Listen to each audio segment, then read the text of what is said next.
시청자 여러분 안녕하십니까? 가장 빠른 종합뉴스 뉴스큐 시작합니다.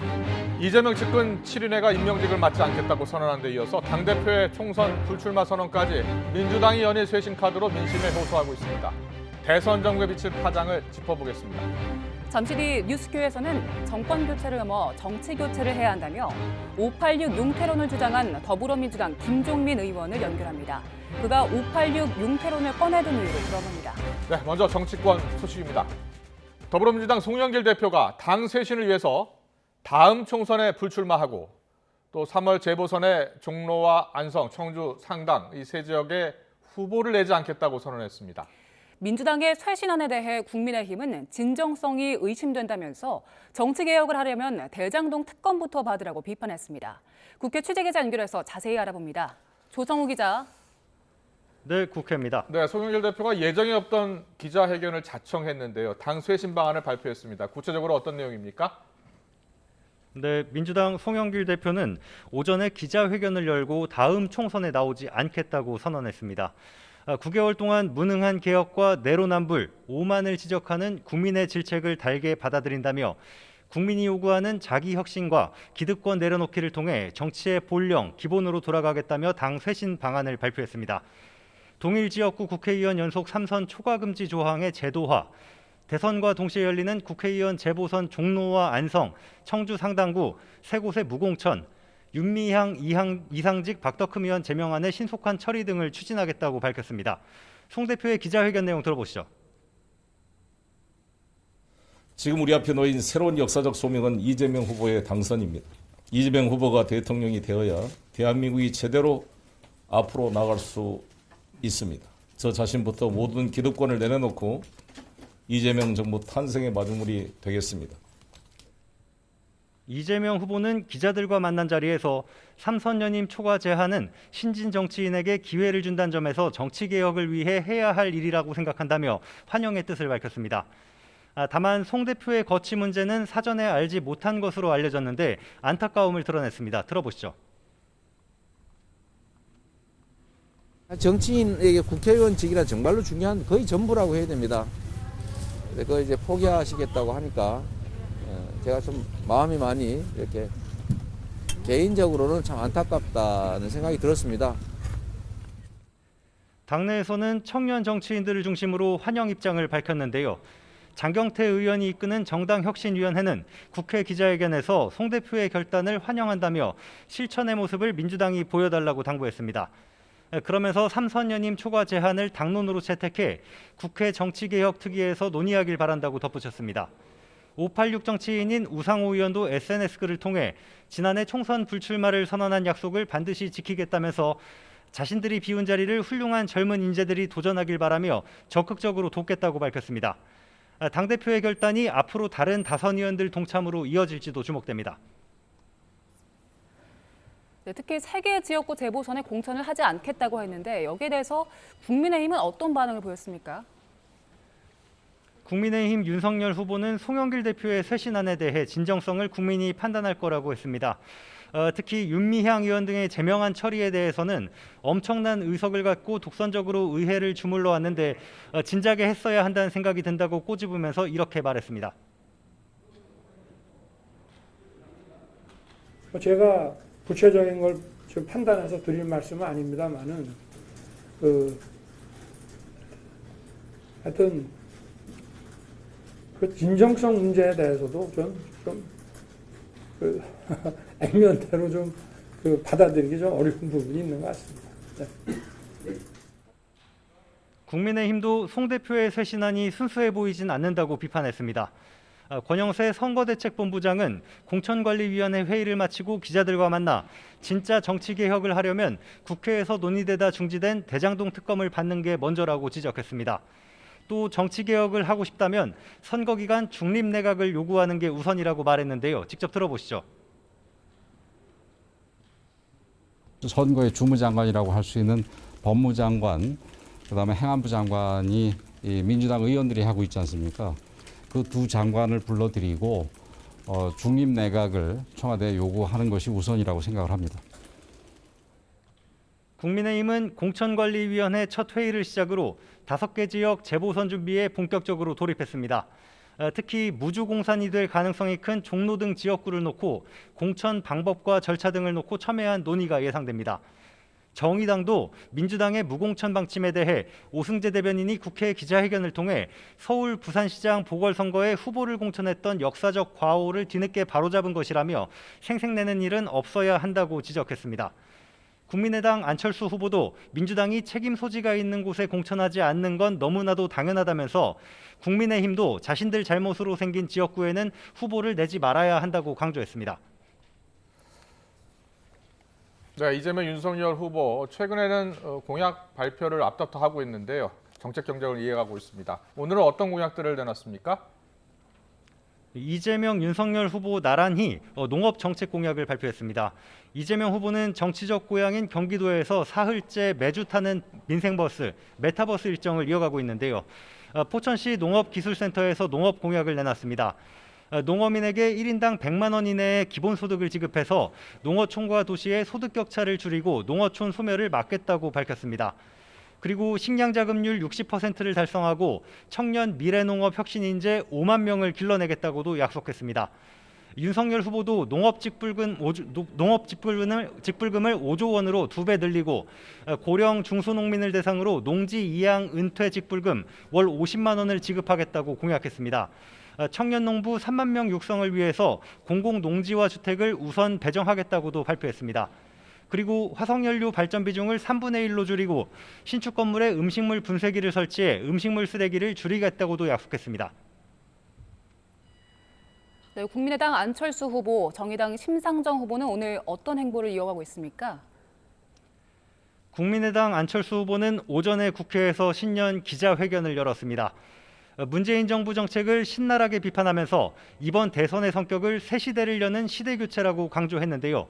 부민 강국, 다시 말해 풍요로운 국민이 도약하는 대한민국을 만들겠다며 확실한 정권 교체와 국민 통합 내각, 강력한 개혁 실천 등 국정 운영 구상을 밝혔습니다.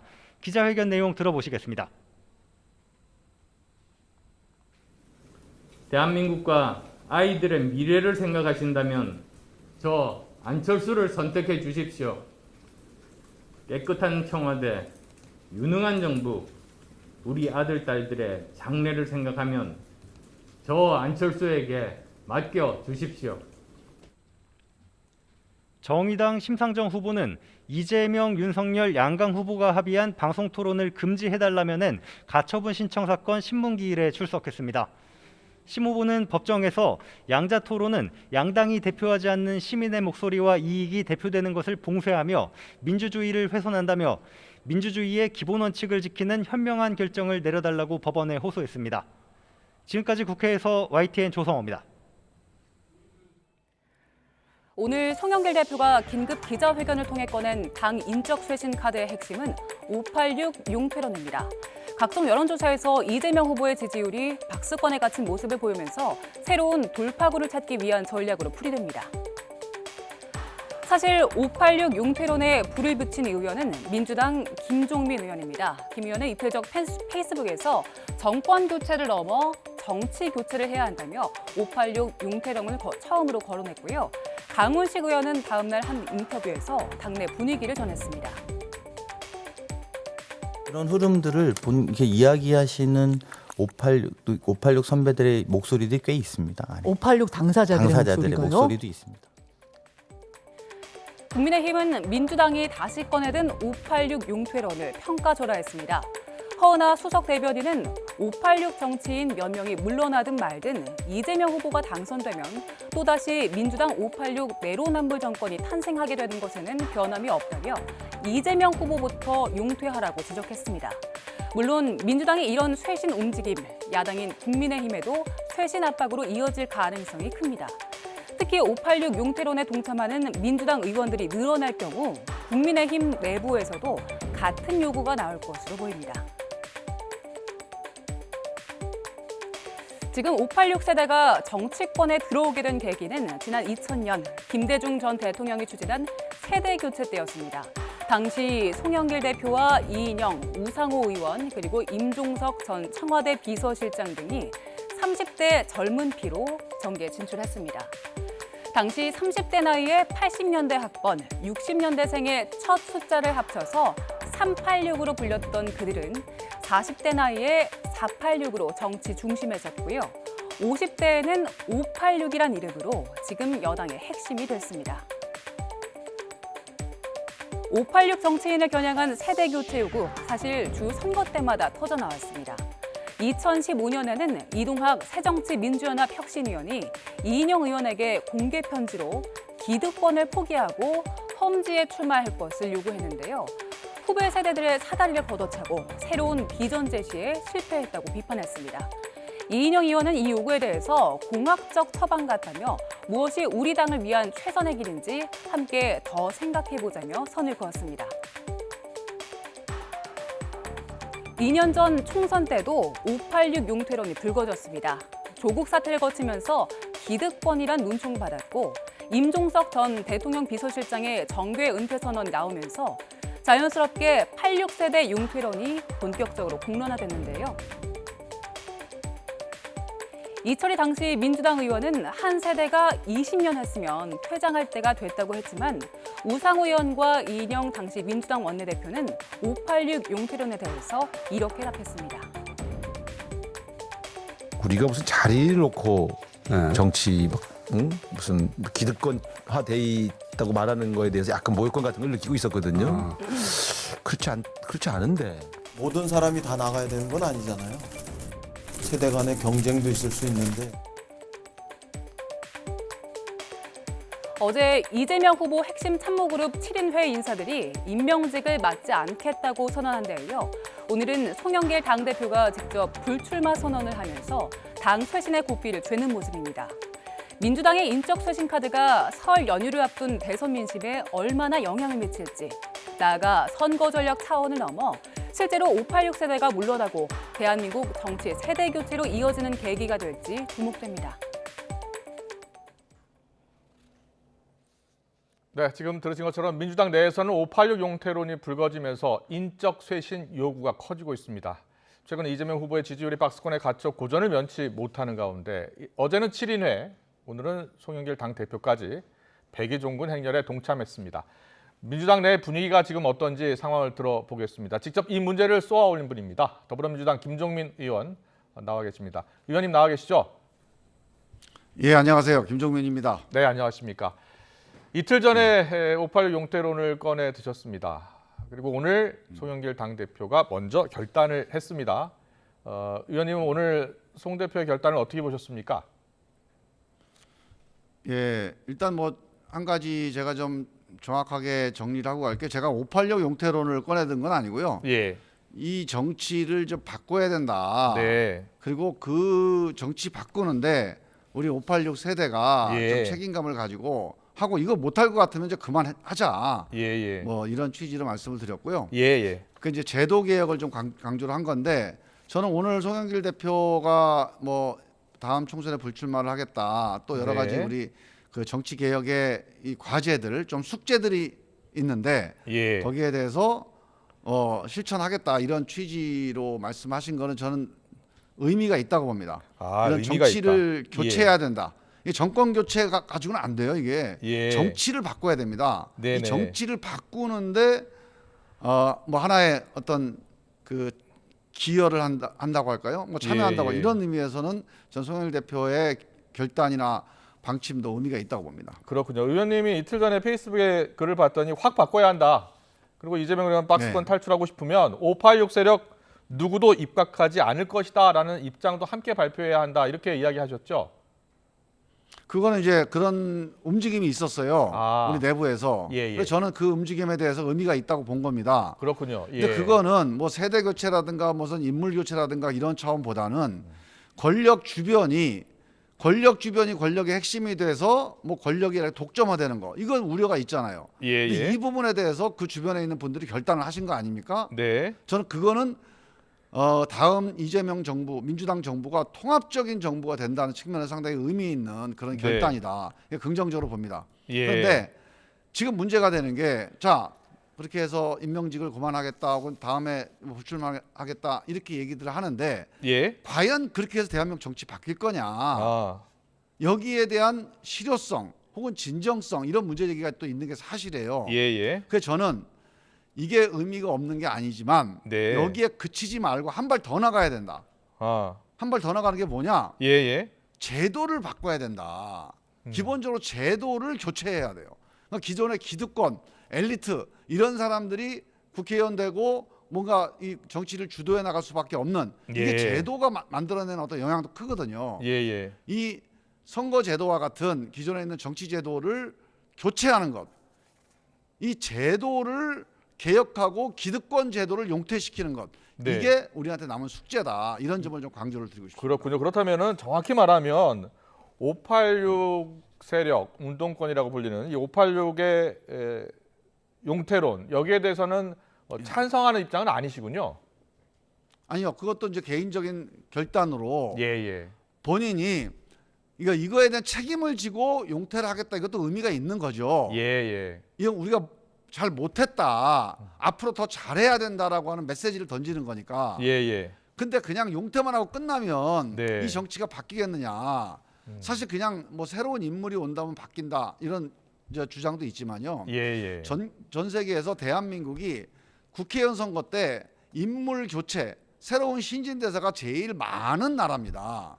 네. 사람은 많이 바뀌어요, 국회의원들이. 예, 예. 근데 사람은 바뀌어도 늘 새로운 사람이 들어가도 정치가 안 달라지지 않습니까? 예. 이 문제에 대한 해법 왜 안 달라지냐면, 자, 예를 들면 김종민이 그만뒀어요. 네. 그러면 김종민이 그만둔 자리에 20대, 30대 또는 그동안의 정치의 목소리를 내지 못했던 그런 우리 민심들이 다양하게 반영되는 그런 방향으로 가면 좋은데, 네네. 또 김종민하고 비슷한 뭐 50, 60대가 또 나서서 뭐 변호사 하던 사람들, 뭐 고위공무원 하던 사람들, 뭐 이런 사람이 나서 또 정치를 하면 예. 사람이 바뀐다고 해서 정치가 바뀌겠냐 이런 거죠. 그러면 예, 본질은 예. 뭐냐? 2030이라든가 여성이라든가 이런 우리 국민들은 되게 다양하단 말이죠. 네네. 이 다양한 국민들이 그 목소리가 국회 정치에 반영될 수 있도록 하는 거. 이건 네. 이 지금 정치 제도, 이 선거 제도를 바꾸는 게 되게 중요하다고 보는 거예요. 알겠습니다. 사람보다 일단 선거 제도부터 좀 바뀌어야지 되지 않겠느냐 이런 말씀을 함께 해주셨는데. 바뀌어야 된다는 거죠. 함께. 예, 송일 대표가 오늘 당 쇄신 카드로 꺼낸 이야기들 중에 여러 이야기가 있는데요. 먼저 동일 지역구의 삼선 초과 금지. 여기에 대해서는 어떻게 생각하세요? 지금 김종민 의원도 지금 논산, 계룡, 금산 선거구 재선이시죠?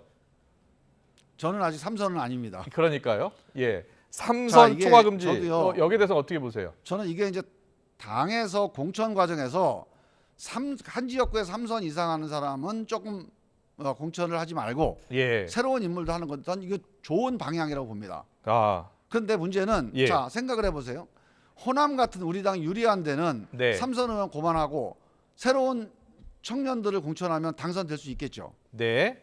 그런데 서울의 접전 지역들, 뭐 경기도의 접전 지역 이런데 만약에 20대, 30대의 청년들을 새로운 신진 대사로 만약 공천을 한다고 치면 예. 이분들이 공천을 해도 당선이 안 될 가능성은 매우 높습니다. 네. 여성도 마찬가지예요. 그래서 지금까지 보면 공천을 할 때 우대를 하거나 길을 열어주는 것도 중요하지만 네. 지금처럼 1등 한 명만 뽑는 선거제도를 계속 유지를 하면 네. 기본적으로 5, 60대들 경험이 많고 사회 경력이 많은 사람들, 남성 이런 사람들이 주로 많이 당선이 되게 돼 있어요. 예. 그래서 유럽도 대부분의 나라들이 그런 시도를 하다가 그거 갖고 안 되겠구나 해서 전체적으로 거의 대부분의 유럽 나라들이 프랑스, 영국만 빼고는 다 권역별 비례제로 다 제도를 바꿨지 않습니까? 예, 예. 그 정당 명부제 권역별 비례제로 제도를 바꾼 다음에 2030들, 여성들 또 다양한 직업군들이 국회에 참여하면서 국회가 갈등을 녹이는 용광로 역할을 할 수 있었던 거죠.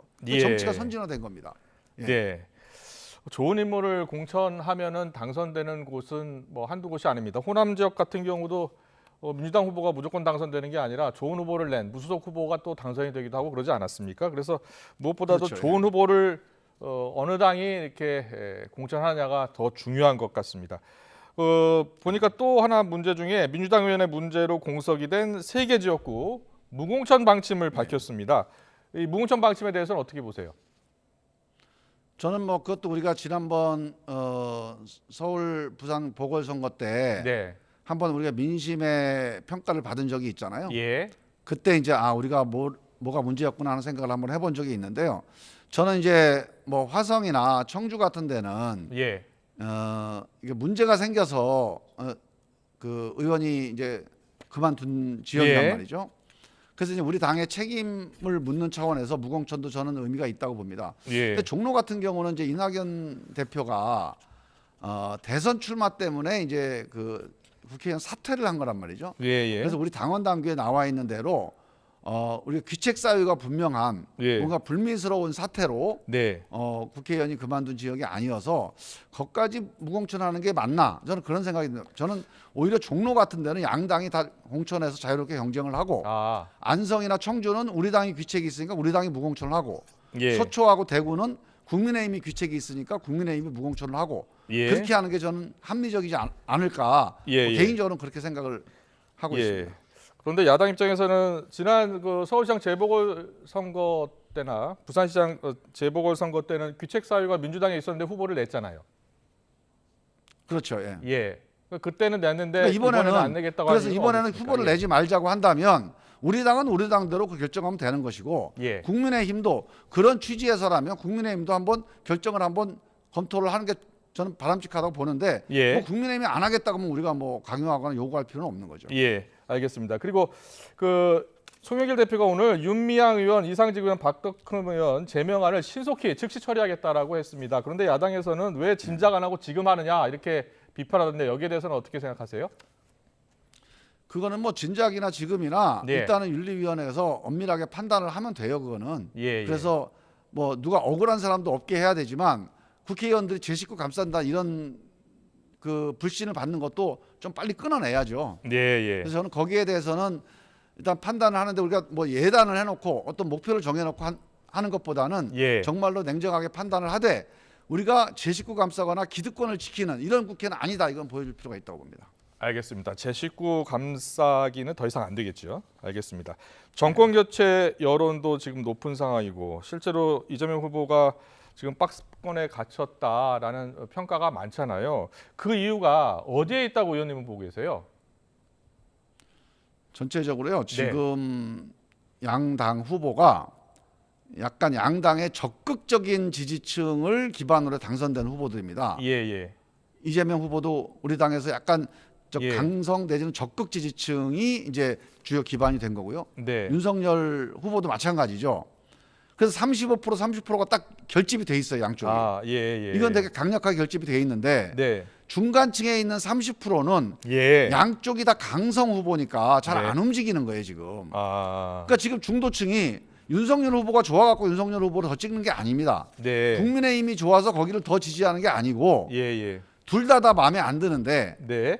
근데 정권 교체는 필요하지 않을까. 그래도 민주당이나 문재인 정부가 권력도 가지고 있고 의석수도 많았는데 이 정치를 이렇게까지 못한 거는 좀 힘센 사람이 더 책임 있는 거 아니냐. 예. 이런 의식들이나 판단이 있잖아요. 예. 그래서 그것 때문에 정권 교체를 조금 더 우호적으로 보는 정도의 여론이라고 봅니다. 네. 그래서 저는 이분들한테 예. 남은 40일 동안에 예. 정권 교체를 우리가 하겠다고 할 수는 없습니다. 정권 교체보다 그동안에 정치 잘못된 것들에 대해서 반성하고 네. 정말 이번에 제대로 한번 해보겠습니다. 이 양극화된 정치, 계속 적대적으로 대결하는 정쟁 정치, 이거 극복하고 정말 통합의 정치 해보겠습니다. 네. 이렇게 중도층을 설득하고 마음을 돌리는 거, 이 노력을 꼭 하면 네. 저는 충분히 같이 할 수 있다고 봅니다. 그렇군요. 그 노력을 어떻게 하느냐가 중요할 텐데 저번 페이스북 글에 보니까 정권 교체 민심 55%인데 이 가운데 10% 이상을 설득해야 한다. 이를 위해선 변화와 그 마음을 돌려야 결단이 됩니다. 필요하다. 예. 이렇게 이야기하셨습니다. 변화와 결단.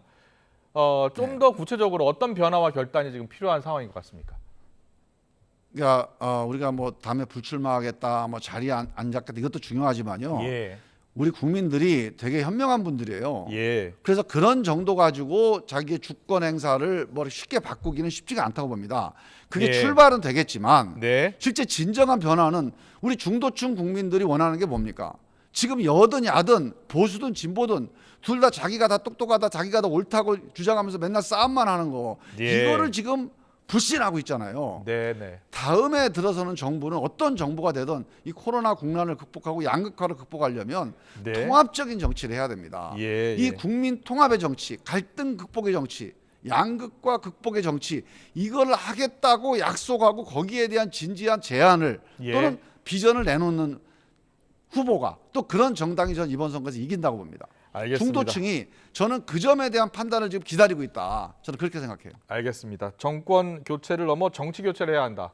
통합의 정치를 해야 네. 한다라고 강조해 주셨습니다. 더불어민주당 김종민 의원과 함께했습니다. 잘 들었습니다. 고맙습니다. 예, 감사합니다.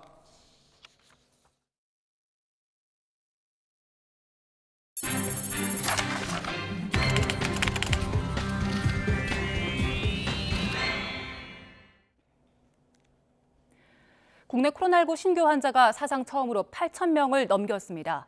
정부는 당분간 확진자 급증은 불가피하다며 재택치료자 급증에 대비해서 격리 기간을 단축하고 건강 모니터링 수준을 완화하기로 했습니다. 취재기자 연결해서 자세한 상황 알아봅니다. 김잔디 기자. 네, 사회 2부입니다. 네, 먼저 신규 확진자 현황부터 전해주시죠. 네, 코로나19 신규 확진자가 처음으로 8,000명을 넘어섰습니다. 오늘 0시 기준 신규 환자는 8,571명으로 역대 최다를 기록했습니다. 전날보다 1,059명이 늘었습니다. 일주일 전과 비교해도 4,501명, 2주일 전보다도 5,477명 많습니다. 방역당국은 오미크론이 확산하며 앞으로 2, 3주 안에 오미크론 점유율이 80~90%에 달할 것으로 예상했습니다. 또 오미크론은 확산 속도가 델타보다 2~3배 빠르기 때문에 당분간 확진자 증가는 불가피하고 다음 달 하루 3만 명 이상도 발생 가능할 것으로 본다고 전망했습니다. 네, 오미크론 변이 확산으로 확진자가 늘면서 재택치료 환자도 급증할 텐데 지금 대책은 마련됐습니까? 네, 오늘 0시 기준으로 재택치료 환자는 32,000명 정도 됩니다. 어제 신규 환자 가운데 70% 정도가 재택치료로 배정을 받았습니다. 정부는 앞으로 확진자가 급증하게 되면 재택치료 환자는 90%까지 비중이 증가할 것으로 보고 있습니다. 오미크론 확산으로 무증상, 경증인 재택치료자가 늘자 정부는 우선 재택치료 기간을 기존 열흘에서 7일로 단축하기로 했습니다. 중앙재난안전대책본부는 내일부터 재택치료 증가에 대비한 관리체계 효율화를 위해 재택치료 기간을 단축하고 유행 상황을 살펴 하루 최대 3차례까지 진행했던 건강 모니터링 횟수도 고위험군은 2차례, 저위험군은 1차례로 줄이는 방안도 시행할 예정이라고 밝혔습니다. 중대본은 백신 미접종자도 재택치료 기간을 7일로 한 뒤 이후 3일간은 당국의 건강 모니터링이 없는 자율격리를 시행한다고 설명했습니다. 방역당국은 하루 확진자가 2만 명 발생하는 것에 대비해 재택치료 인원도 최대 11만 명까지 가능하도록 준비 중입니다. 당국은 이달 말까지 재택치료 관리 의료기관을 400개 이상으로 늘려나갈 계획입니다. 또 환자를 원활하게 대면 진료할 수 있도록 하기 위해서 현재 51곳인 외래진료센터도 다음 달 말까지 90곳으로 늘릴 계획입니다. 지금까지 사회이부에서 YTN 김잔디입니다. 이처럼 오미크론 변이 확산으로 바이러스 전파가 빨라지자 정부도 방역 체계를 다시 짜기로 했습니다. 우선 내일부터 오미크론이 먼저 퍼졌던 4개 지역에서 진단검사 체계가 바뀌게 되는데 설 연휴가 지난 뒤 전국으로 확대할 방침입니다. 자세한 소식은 현장 취재기자 연결해서 알아봅니다. 김철희 기자. 네, 평택 미군기지 앞 거리에 나와 있습니다. 네, 지금 평택도 오미크론 변이가 이미 우세 중인 상황인데 현장 분위기 어떻습니까? 네, 제가 아침부터 이곳 거리에 쭉 나와 있었는데요. 거리로 가는 사람들을 많이 찾아볼 수가 없었습니다. 일부 가게에는 코로나19 확산의 영향으로 당분간 휴업한다는 안내문이 붙어 있기도 했습니다. 이처럼 평택 번화가가 텅 빈 이유는 주변 미군 기지에서 확진자가 쏟아졌기 때문인데요. 미군들이 본국으로 휴가를 다녀오는 등 대면 접촉이 늘면서 확진자도 급증한 것으로 보입니다. 평택시가 발표한 미군 관련 확진자는 4,700명을 넘어섰습니다. 감염은 지역사회에서도 이어지고 있는데요. 안중읍에 있는 요양원에서도 집단 감염이 발생해 지금까지 77명이 감염됐습니다. 검사 결과 여기서도 오미크론 변이가 검출됐습니다. 평택시 자체 조사 결과 수집한 검체 가운데 오미크론 변이가 90%를 차지하기도 했는데요. 방역당국은 평택뿐 아니라 전국에서도 오미크론 변이가 우세종이 됐다고 공식 발표했습니다. 이에 따라 방역체계도 일부 개편됩니다. 당장 내일부터는 이곳 평택을 포함해 광주와 전남, 경기 안성 등 먼저 오미크론이 우세화한 4곳에서 변화된 진단검사 체계가 적용됩니다. 이에 따라 60살 이상 고령층과 밀접 접촉자 등 고위험군만 선별진료소에서 PCR 검사를 받을 수 있습니다. 그 외 유증상자를 포함한 일반인은 선별진료소에서 자가검사 키트를 활용하거나 호흡기 전담 클리닉 등 지정 병원에서 진료와 검사를 받아야 합니다. 만약 자가검사 키트 검사 결과 양성이 나왔다면 PCR 검사를 받을 수 있습니다. 방역당국은 설 연휴가 지난 뒤 이런 대응 체계를 전국으로 확대할 방침입니다. 내일부터 백신 접종에 따라 확진자와 밀접 접촉자의 자가격리 기간도 달라지는데요. 확진자라도 접종을 마쳤다면 7일만 격리하면 됩니다. 밀접 접촉자는 마스크를 착용했거나 접종을 마쳤을 경우 격리 대상에서 제외됩니다. 다만 백신 접종 완료자 범위는 2차 접종 뒤 14일 이상 지나고 90일은 되지 않은 사람과 3차 접종자로만 한정하기로 했습니다. 지금까지 평택 미군기지 앞 거리에서 YTN 김철입니다. 정부 세종청사 보건복지부 내에서 코로나19 집단 감염이 발생한 가운데 당국은 소속 공무원 3명이 추가 확진 판정을 받아 관련 확진자 수가 27명으로 늘어났다고 밝혔습니다. 다만 코로나19 대응 주무부처인 복지부가 확진자 발생 이후 대응 지침을 어겼다는 지역에 대해서는 사실이 아니라고 해명했습니다. 중앙사고수습본부는 현재 자체 가이드라인을 운영해서 확진자가 발생한 부서 직원에 대해 PCR 검사를 시행했고 나머지 인원은 음성이 확인돼 부서를 운영 중이라며 이같이 밝혔습니다. 오미크론 변이가 급속으로 확산하는 가운데 전국 1,100여 개 학교가 이번 주 개학을 맞으면서 학교 방역 상황에 대한 우려가 커지고 있습니다. 전국 초등학교 중 이번 주에 겨울방학이 끝나고 개학하는 학교는 840개교, 중학교는 151개교, 고등학교는 198개교로 서울의 경우 이번 주 전체 초중고의 약 31.5%가 겨울방학을 마치고 개학합니다. 교육부는 오미크론 변이가 우세종이 된 상황을 반영한 학교 방역 지침을 설 연휴 이후 발표할 예정입니다.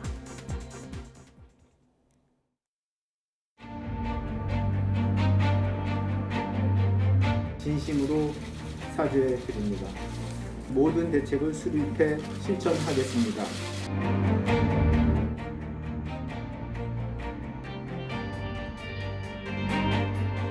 실종자 수색 구조에 진전이 없어서 참으로 죄송스럽다는 말씀을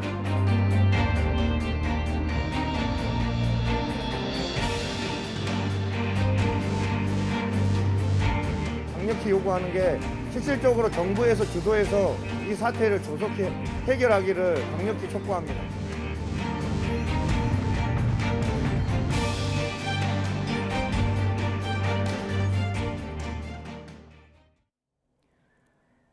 광주 신축 아파트 붕괴 사고가 난 지 보름째입니다. 수색 작업이 계속되고 있지만 작업자 5명은 여전히 실종 상태인데요. 어제 정부 차원의 중앙사고수습본부가 출범했지만 현장 상황은 녹록지 않습니다. 현장에 나가 있는 최재 기자 연결합니다. 나현우 기자. 네, 광주 신축 아파트 붕괴 사고 현장에 나와 있습니다.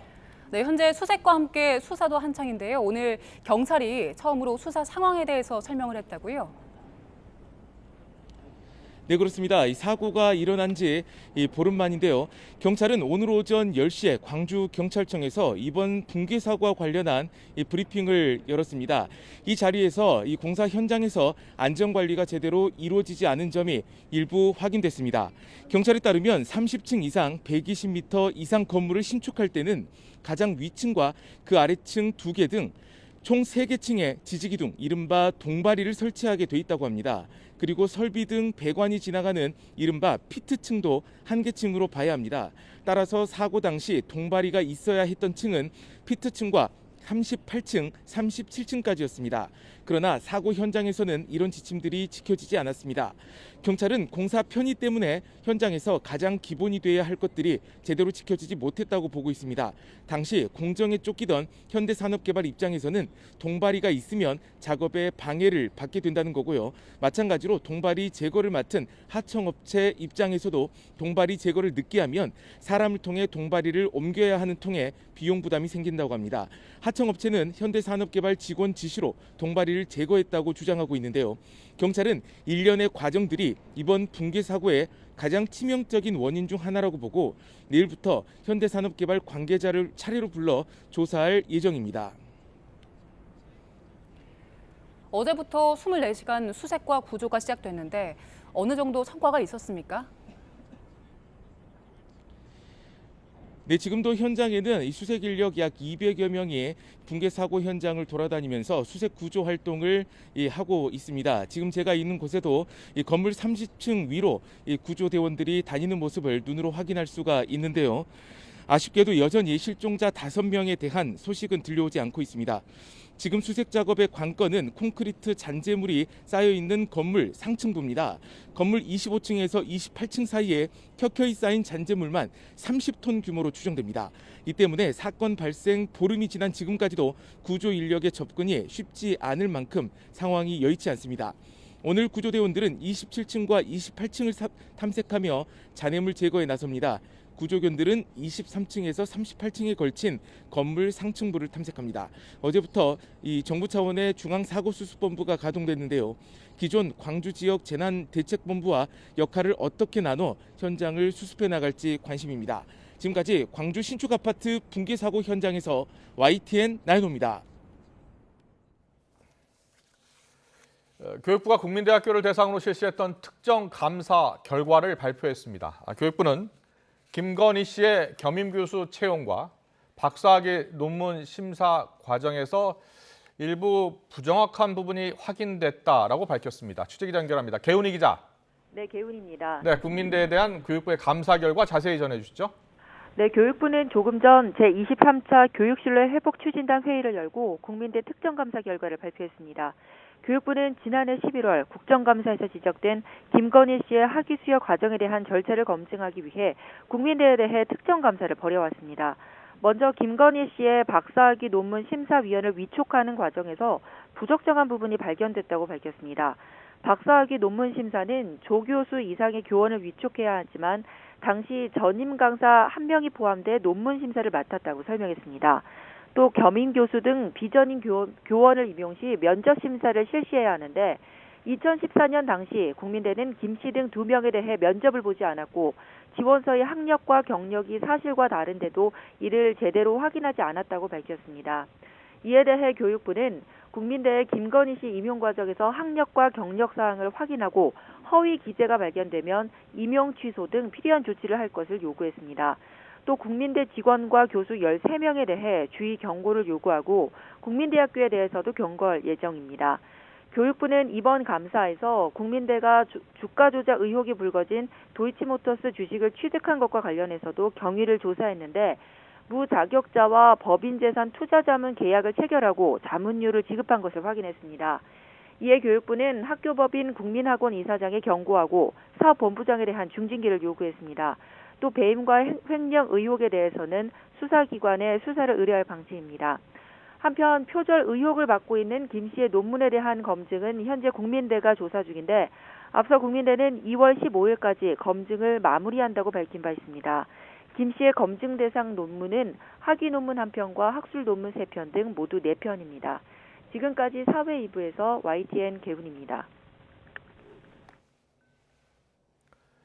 불법으로 요양병원을 설립해서 요양급여를 챙긴 혐의로 1심에서 실형을 선고받았던 윤석열 국민의힘 대선 후보의 장모 최모 씨가 항소심에서 무죄를 선고받았습니다. 재판부는 최 씨가 요양병원을 불법 개설하거나 운영에 관여한 사실이 없다고 판단했습니다. 취재기자 연결합니다. 손효정 기자. 네, 서울고등법원입니다. 1심에서는 징역 3년의 실형이 선고됐었는데요. 오늘 항소심에서 판단이 뒤집혔죠? 네, 서울고등법원은 특정경제범죄법 위반 등 혐의로 기소된 윤석열 국민의힘 대선 후보의 장모 최모 씨에게 징역 3년을 선고한 원심을 깨고 무죄를 선고했습니다. 1심과 달리 2심 재판부는 최 씨의 의료법 위반과 특정경제범죄법상 사기 혐의를 모두 인정하지 않았습니다. 재판부는 최 씨가 동업자와 함께 의료재단을 불법적으로 만들고 요양병원 개설과 운영을 공모했다고 보기 어렵다고 판단했습니다. 최 씨가 병원 운영과 관련해 동업 계약을 체결한 적 없고 병원을 인수해 수입을 나눈다는 약정이 있다는 걸 몰랐다는 점을 중점적으로 들었는데요. 또 최 씨가 병원 경영에 개입했다는 혐의와 관련해서도 사위가 병원 행정원장으로 일하긴 했지만 근무 시기가 개원 초기 석 달에 불과하고 행정 업무를 주도한 건 다른 동업자라고 판단했습니다. 병원 장비 구매 문제나 직원 급여를 지급했다는 부분에서도 병원을 실질적으로 운영하는 정도로 보기 어렵다고 설명했습니다. 최 씨가 이사장직에서 물러나면서 책임 면제각서를 받은 것도 과거 동업자의 사기 등 전력을 보고 법적 책임을 걱정했기 때문이라고 덧붙였습니다. 최 씨의 요양병원 불법 운영 혐의가 인정되지 않으면서 국민건강보험공단으로부터 요양급여를 부정수급한 혐의도 마찬가지로 무죄로 판단됐습니다. 판결 이후 최 씨는 아무 말 없이 법원을 빠져나가는데요. 최 씨 변호를 맡은 손경식 변호사는 정치적 의도의 고발로 재판을 받게 됐지만 법치주의는 강건했다며 법률가의 한 사람으로서 감사하다고 밝혔습니다. 최 씨는 지난 2013년 의료인이 아닌데도 동업자 3명과 함께 불법으로 요양병원을 운영하며 국민건강보험공단에서 22억 원대 요양급여를 부정하게 타낸 혐의로 재판을 받아왔습니다. 앞서 1심 재판부는 지난해 7월 최 씨의 혐의를 유죄로 인정해 징역 3년을 선고하고 최 씨를 법정 구속했는데요. 이후 최 씨는 방어권 보장과 건강 등을 이유로 보석을 청구했고 법원이 이를 받아들이면서 지난해 9월부터 불구속 상태에서 재판을 받아왔습니다. 지금까지 서울고법에서 YTN 손유정입니다. 북한이 오늘 오전 내륙에서 순항미사일 2발을 발사했습니다. 앞서 지난 5일을 시작으로 지난 17일까지 탄도미사일을 4차례 발사했던 북한은 이번엔 순항미사일을 발사하면서 새해 들어 벌써 5번째 무력 시위를 벌였습니다. 국방부 취재기자 연결합니다. 이승윤 기자. 네, 국방부에 나와 있습니다. 북한이 쏜 미사일 순항미사일이었다고요? 네, 그렇습니다. 합참 관계자는 오늘 오전 북한이 내륙 지상에서 순항미사일을 2발 발사한 것으로 추정된다고 말했습니다. 아직 추가 분석이 필요하지만 북한 내륙에서 상당 부분 비행한 것으로 추정된다면서 동해상은 아니었다고 설명했습니다. 그러면서 이 정확한 발사 시각과 발사 방향, 발사 지점, 신형 여부, 단거리 여부, 비행거리, 속도, 고도 등 세부 재원 등에 대해서는 추가 분석 중이라고 말했습니다. 군 관계자는 보통 북한 중심 지역에서 저고도로 순항미사일이 발사되는 경우에는 지구 공면율 때문에 늘 완전하게 탐지하는 데 어려움이 따른다고 밝혔습니다. 다만 우리에게 위협이 되는 남쪽으로 순항미사일이 발사되는 경우엔 적어도라도 탐지와 요격에 문제가 없다며 한미 당국이 사전에 예의주시하고 탐지했다고 설명했습니다. 북한은 이달 탄도미사일을 4차례 발사했고 이번 순항미사일의 경우 5번째 무력 시위로 탄도미사일과 달리 유엔 안전보장이사회 결의 위반에 해당하지 않습니다. 국방부는 박재민 차관이 오늘 오후 3시 반에 청와대에서 열린 국가안전보장회의 NSC 정기실무회의에서 이 같은 내용을 보고했으며 우리 군은 현재 관련 동향을 예의주시하면서 대비태세를 확고히 유지하고 있다고 밝혔습니다. 지금까지 국방부에서 YTN 이승윤입니다. 오늘 장중한테 3% 넘게 빠지면서 2,700선마저 위협했던 코스피 지수. 결국 전날보다 2.5% 하락한 2,720으로 장을 마감했습니다. 새벽에 잠시 올랐던 가상자산도 약세를 면치 못했습니다. 미국의 돈줄 조이기가 본격화할 것이란 전망이 커지면서 주식시장, 가상자산시장 모두 큰 폭으로 조정을 받고 있습니다. 취재기자 연결합니다. 김우준 기자. 네, 경제부입니다. 오늘 코스피 상황이 좋지 않았죠? 네, 그렇습니다. 코스피는 장 시작부터 하락세로 출발했습니다. 이 시간이 갈수록 낙폭이 확대되더니 오후에는 전날보다 3% 넘게 하락하면서 2,703까지 떨어졌는데요. 이후 소폭 올라 2,720으로 장을 마감했습니다. 어제 13개월 만에 2,800선을 내준 코스피가 하루 만에 2,700선까지 위협을 받은 겁니다. 개인이 순매수에 나섰지만 외국인과 기관의 순매도를 이겨내지는 못했습니다. 코스닥은 어제보다 2.84% 내린 889를 기록했습니다. 이 900선이 깨진 건 지난해 3월 이후 10개월 만입니다. 새벽에 잠시 반등했던 가상자산 시장 상황도 좋지 않다고요? 네, 그렇습니다. 가상자산의 대표 주자인 비트코인 가격은 현재 4,400만 원 선이 깨진 4,300만 원대 중후반을 기록하고 있습니다.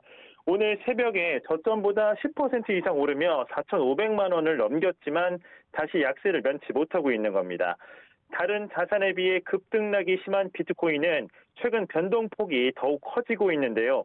하루 사이 7개월 만에 최저치까지 하락했다가 10% 넘게 반등하고 다시 하락하는 그야말로 롤러코스터 장세를 연출하고 있습니다. 최근 이렇게 변동성이 커진 이유로는 미국 연방준비제도의 연방공개시장위원회 FOMC 정례회의가 코앞으로 다가왔다는 게 첫손으로 꼽힙니다. 미국의 금리 인상과 돈줄 조이기가 본격화할 것이란 전망이 나오면서 이 증시는 물론 가상자산까지 부진한 모습을 보이는 것으로 풀이됩니다. 지금까지 경제부에서 전해드렸습니다. 제가 하는 모든 일은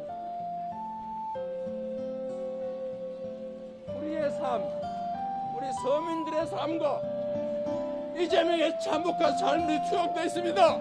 앞으로도 여러분을 위해서, 세상을 위해서 최선을 다하겠습니다. 여러분 고맙습니다.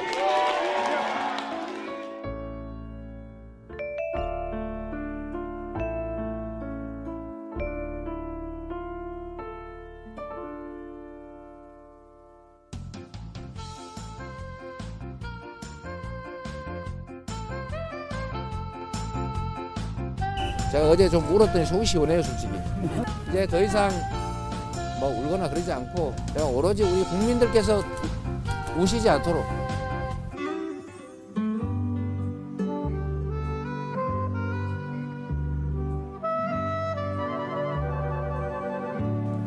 (1인당) 100만 원 이내의 농어촌 기본소득을 지급하겠습니다.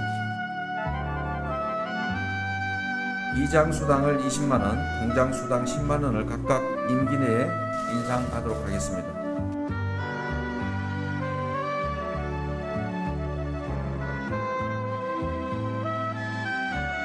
우선 농업직불금 예산을 현재의 2조 5천억에서 5조 원으로 확충하겠습니다.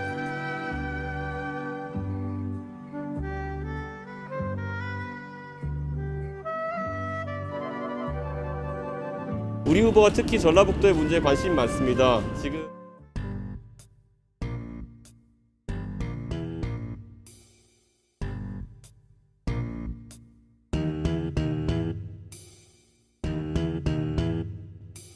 이거를 편하게 하시려면 혀를 좀 뒤로 당겨보세요. 어쩌다 여기까지 왔는지 모르겠어요.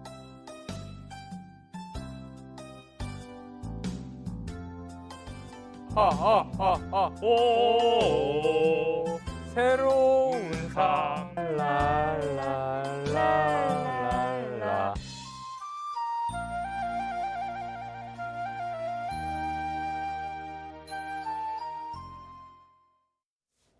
네, 대선 D-43일. 지금 영상으로 보신 것처럼 후보들 정말 열심히 뛰고 있습니다. 오늘 민주당은 인적 쇄신에 좀 불을 당기는 모습 보였었죠. 어제 이른바 7인회가 이재명 정부에서 임명직 맞지 않겠다고 선언한 데 이어서 송영길 대표가 오늘 자신의 불출마와 함께 종로 등 일부 지역에서 공천을 하지 않겠다는 방침을 밝혔습니다. 국민의힘에서는 윤석열 후보의 부인 김건희 씨의 녹취록 파장이 계속되는데 출구 전략을 고심하고 있는 모습이고요. 자, 정치권 이슈 추은호 해설위원, 최진 대통령 리더십 연구원장 두 분 모시고 자세히 짚어보겠습니다. 어서 오십시오. 예, 안녕하세요. 안녕하세요. 안녕하세요. 대선 이제 43일 남았는데요. 민주당 오늘 송영길 대표가 긴급 기자회견을 열었습니다. 예정에 없던 긴급 기자회견 내용이었는데요. 내용에 보면 586 용태론 그리고 본인의 불출마 선언 여러 가지 이제 이슈를 내놨는데 한마디로 민주당 바뀌겠다, 인적 쇄신 이렇게 하겠다라고 발표를 한 겁니다. 먼저 두 분의 평가를 좀 차례로 들어보겠습니다. 어떻게 들으셨어요? 그러니까 민주당 정말 비장하구나. 비장하구나. 절박하구나. 예. 하는 생각이 들었고요. 국회의원이 불출마를 선언한 건 사실 자신에게 사형 선고를 내린 거나 다름없습니다. 네. 그리고 7명의 전현직 국회의원이 이재명 후보가 대통령이 되더라도 장관이나 청와대 수석이나 공공기관 안 가겠다는 거 아닙니까? 예. 그 정도로 절박한 건데 이재명 후보가 어쨌든 마의 40%의 벽을 깨기 위해서 비상수단을 총동원하고 있구나. 앞으로 더 강도가 센 그런 정치 전략적인 수단, 방법이 총동원되겠다라는 생각을 듭니다. 앞으로 좀 더 센? 예, 더 센, 더 확산된, 더 다양한 그런 고강도의 그런 수단과 방법이 총동원될 것 같은 생각이 듭니다. 그렇군요. 추은호 해설위원은 어떻게 보셨어요? 항상 정당이 중대한 그 판단, 네. 중대한 이렇게 국민들의 선택을 앞두고 있을 때는 어떻게 보면 이제 창조적 파괴 그리고 혁신 이런 말을 많이 합니다. 오늘 송영길 대표가 한 제안들도 보면 어떻게 보면은 정치 개혁을 하겠다, 당이 바뀌겠다라는 거, 나부터 내려놓겠다라는 거거든요. 물론 비판적으로 보자면은 이재명 후보의 지지율이 박스권에 있고 남대로 위기 상황이라고 느끼니까 이런 제안들이 나왔다라고 비판적으로 볼 수도 있지만은 하여튼 그럼에도 불구하고 이런 노력들이 쌓여서 계속 조금씩 쌓여서 우리 정치가 조금씩 발전하고 있는 것은 틀림없는 사실인 것 같아요. 그래서 송영길 대표의 제안 하나하나 따지고 보면은 허점은 틀림없이 있는 부분들이 많이 있습니다. 하지만 제대로 실현돼 가지고 우리 정치가 조금 더 새로워지고 발전되는 계기가 됐으면 좋겠습니다. 네, 본인의 차기 총선 불출마 선언은 어떻게 보셨어요? 송영길 대표가 지금 5선이잖아요. 그렇습니다.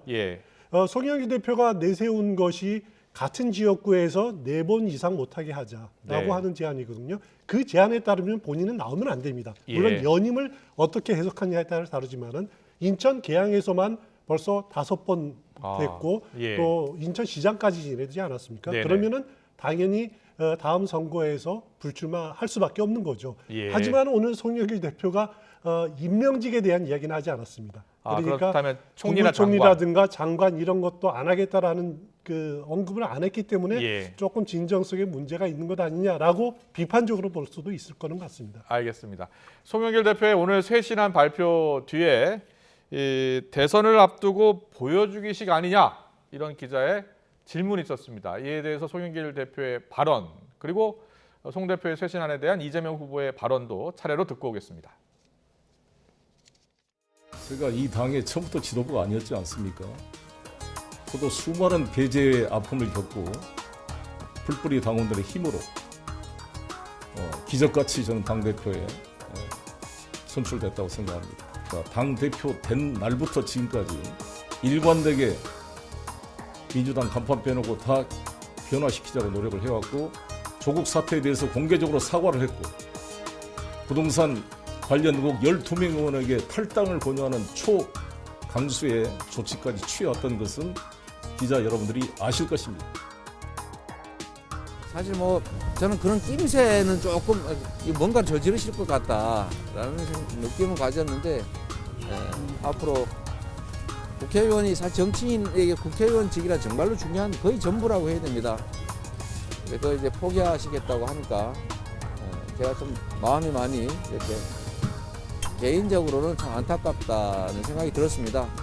이렇게 살점도 떼내고 있으니까 여러분 한 번의 기회를 더 주시면 정말 열심히 하겠습니다.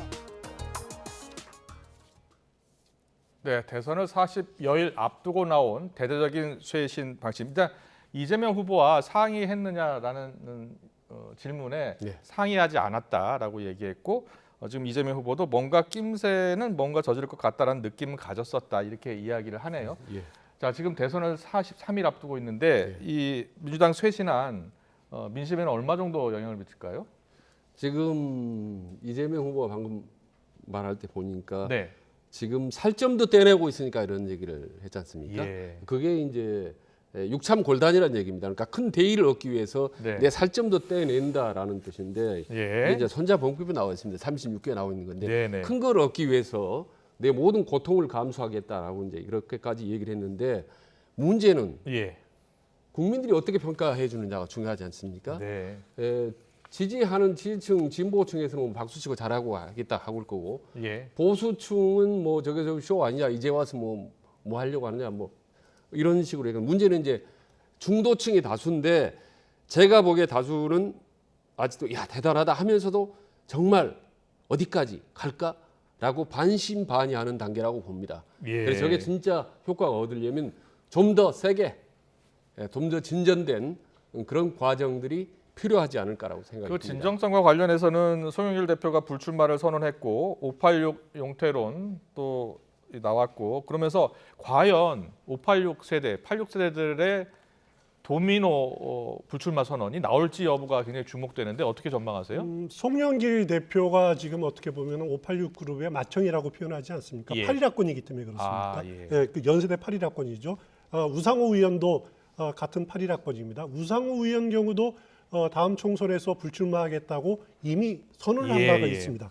하지만 이제 같은 8.1학번 중에서도 뭐 윤호중 원내대표 역시 8.1학번이고 윤호중 원내대표도 그렇습니다. 있군요. 전해철 의원, 정성호 의원 이런 의원들까지 확산될지 잘 모르겠습니다. 그리고 전직 장관 중에서 김영춘, 김현미 장관 8.1학번들이죠. 유은혜 현 장관 8.1학번인데 어떻게 8.1학번이 굉장히 많네요. 그렇습니다. 많습니다. 이들이 어떤 확산될지 모르고 물론 이들보다 더 위의 세대들이 있죠. 우원식 의원, 서른 의원 이런 어떻게 보면 아침이 있을 세대들은 또 어떤 동조할 것인가? 70년대 학번들이죠. 그렇습니다. 뭐 김부겸 총리도 마찬가지지만은 이들은 어떻게 할지, 그렇네요. 확산될지 그 부분에 대해서는 아직 자신 있게 말씀드릴 수 있는 단계는 아닌 것 같습니다. 네. 저는 이 586 용태론이 일종의 시대의 흐름이고 어쩔 수 없는, 거부할 수 없는 권력의 법칙입니다. 사실은 제가 오래전부터 이제 제 책이나 논문 발표할 때도 계파 몰락의 법칙이라고 얘기를 했었습니다. 매번 정권 말기에 계파는 충분히 그 시대의 역할을 다하면 자동적으로 소멸된다. 상도동계가 그랬고 동교동계가 그랬습니다. 그랬군요. 그리고 친박 친이계가 그렇고 그때 그 역할을 충실히 하면 마지막에는 장렬하게 산화했던 것이 권력의 법칙인데 문재인 정부는 워낙 친문세를 경고하기 때문에 예외가 될 수 있을까라고 생각도 했는데 역시 예외 없이 그대로 그 법칙이 그대로 계파 몰락의 법칙이 그대로 작동하지 않나 그런 생각이 듭니다. 알겠습니다. 오늘 송영길 대표가 쇄신안 발표한 내용 중에 하나가 종로와 안성, 청주 보궐선거 무공천 방침입니다. 사실 종로 같은 경우에는 정치 1번지기도 하고 과연 누구를 공천하느냐 그리고 대통령 선거가 같이 치러지기 때문에 사실상 러닝메이트다. 그래서 누구를 공천하느냐가 큰 관심이었는데 무공천하기로 했어요. 어떻게 보셨어요? 저는 혹자는 이거 그러면 야당이 거저먹는 거 아니냐, 야당이 무혈 입성하는 게 아니냐라는 얘기인데 저는 그게 아니라고 봅니다. 한마디로. 이른바 그 좋은 노른자 위에 국회의원 선거에 무혈 입성은 없습니다. 저는 여당이 후보를 내지 않으면 친여 후보가 나설 가능성이 있다고 봅니다. 예를 들면 정의당과 물밑 지원을 한다든지 그리고 제3의 중도 정당의 후보가 나설 수가 있습니다. 예를 들면 좀 미묘하지만 김동연 전 경제부총리 같은 경우가 정치 1번지인 종로에 출마할 가능성도 배제할 수가 없죠. 그렇군요. 이것처럼 지금 대선 후보입니다만 그럴 가능성도 있다. 본인은 이런 말씀 드리면 섭섭할지 모르겠지만 그런 가능성이 항상 상존해 있다는 거죠. 정치. 추은호 해설위원은 어떻게 보셨어요? 일단 종로를 후보를 안 낸 것 자체만은 굉장한 결단이었을 겁니다. 그렇게 평가를 됩니다. 하지만은 안성이라든가 청주 상당은 여기는 이제 소속 그 국회의원의 잘못을 했기 때문에 만약에 여기 후보를 내려면은 전당원 투표를 했어야 됐을 겁니다. 그건 위험 부담이 있어서 진행을 못했을 거고 종로를 후보를 안 내는 것만 추가가 됐을 건데 만약에 저는 이제 좀 아쉽게 생각하는 부분은 뭐냐면은 송영길 대표가 정치 개혁을 추진하기로 했다라고 결심을 했다라면은 아예 지난번에 그 첨가된 조항들, 당원 조항들 그러니까 후보의 잘못으로 인해서 부정부패 등 잘못으로 인해서 보궐선거했을 경우에는 후보를 공천하지 아니한다. 단 전당원 투표로 할 때는 달리할 수 있다라고 하는 단서 조항 자체를 삭제하는 것을 추진하는 것이 오히려 더 정치 개혁에 대한 의지를 보여주는 것이 아니었나 그런 아쉬움은 남아 있습니다. 알겠습니다. 한 가지 더 여쭤볼게요. 민주당이 지금 동일 지역 사선 연임 금지를 지금 제도화할 예정이라고 합니다. 내일 발의할 예정이라고 하는데 그러니까 3선까지만 허용하고 4선부터 안 된다는 겁니다. 자, 이게 실제로 법안으로 제출이 돼서 확정이 될 것 같습니까? 이게 누가 추진하냐는 건데 국회의원 자체로 민주당 내부에 맡겨놓으면 쉽지는 않습니다. 과거에도 불발됐었지만 그러나 지금 최근 들어서 이제 국민들 특히 20, 30대가 정치 전면에 나타나서 강력하게 여론의 압력을 몰아붙일 때는 이 가능성이 과거 어느 때보다 높다고 봅니다. 민주당이 적극 추진하면 국민의힘도 이거 안 받기 어려울 것 같은데요? 그렇습니다. 그래서 여론조사를 해보면 금지해야 된다라고 얘기를 하는 여론조사가 높게 나올 거거든요. 그리고 3선 하면 3사 12년 하면 엄청나게 많이 한 겁니다. 그리고 가문의 영광이죠. 그 정도면. 그리고 과거에 지역구 옮겨서 험지로 가서 성공한 사람들 많습니다. 이낙연, 정세균이라든지 김부겸까지 다 총리하고 국회의장까지 했는데요. 3선 그 정도 선에 과감하게 머무는 자기 결단이 필요하면 지금 뭐 국회의장도 그렇고 대부분 다 5선 이상이었잖아요. 그렇습니다. 그리고 또 경륜이 중요하다 또 이렇게 주장하는 분도 있어요. 어떻게 보셨어요? 저는 이제 이 조항이 필요는 하지만은 과연 공직선거법이나 국회법을 고쳐서 추진할 경우에 이것이 헌법 위반, 위헌의 소지가 충분히 있을 수 있다는 거죠. 무슨 말씀이냐면은 지금 우리나라 대통령은 헌법에 중임을 할 수 없게 돼 있습니다. 그리고 지방자치단체장 경우에는 지방자치법에 3선까지만 할 수 있도록 돼 있거든요. 국회의원은 이런 조항이 없습니다. 만약에 국회의원도 4선 이상 못하게 하려면은 그것은 국회법이나 공직선거법이 아니라 헌법기관이기 때문에 헌법에 넣어야 된다는 거죠. 그렇군요. 그러니까 임기는 4년으로 한다. 단 뭐 동일 지역구에서 4선 이상은 못한다. 라고 하는 조항이 헌법에 들어가야지 공직선거법으로는 규정하는 것은 좀 한계가 있지 않느냐. 틀림없이 위헌 소지가 있을 그래서 한 말씀만 더 붙이면 그렇게 어려운 거기 때문에 만약 민주당이 해내면 아마 국민들로부터 뜨거운 박수를 받을 겁니다. 그렇겠네요. 보통 여야 의원들 본인들에게 불리한 법안은 시간 끌면서 결국 안 하더라고요. 끝까지 지켜볼 일입니다. 알겠습니다. 지지율에 비상등이 켜진 민주당이 이제 쇄신의 박차를 가하고 있는 것에 대해서 야권의 시선 곱지 않습니다. 윤석열 후보 액면 그대로 받아들이기 어렵다. 진정성의 의구심을 보였습니다. 관련 발언 듣고 오겠습니다. 선거에 임박해가지고 전격적인 이런 발표를 하는 것에 대해서 국민들이 그 진정성이나 이런 것들을 판단하실 것이 아닌가 그렇게 저도 생각하고 있습니다. 박덕흠 의원이나 윤미향 상직위원 제명안 신속히 처리하겠다 이렇게 얘기했는데 국회에 엄청난 의석을 가지고 국민들이 볼 때는 뭐 입법 독재다, 뭐 독선적인 국회 운영이다라고 할 정도로 마음껏 소위 의회를 주물러 왔는데 뭐 진작에 좀 하지 생각도 좀 들고요.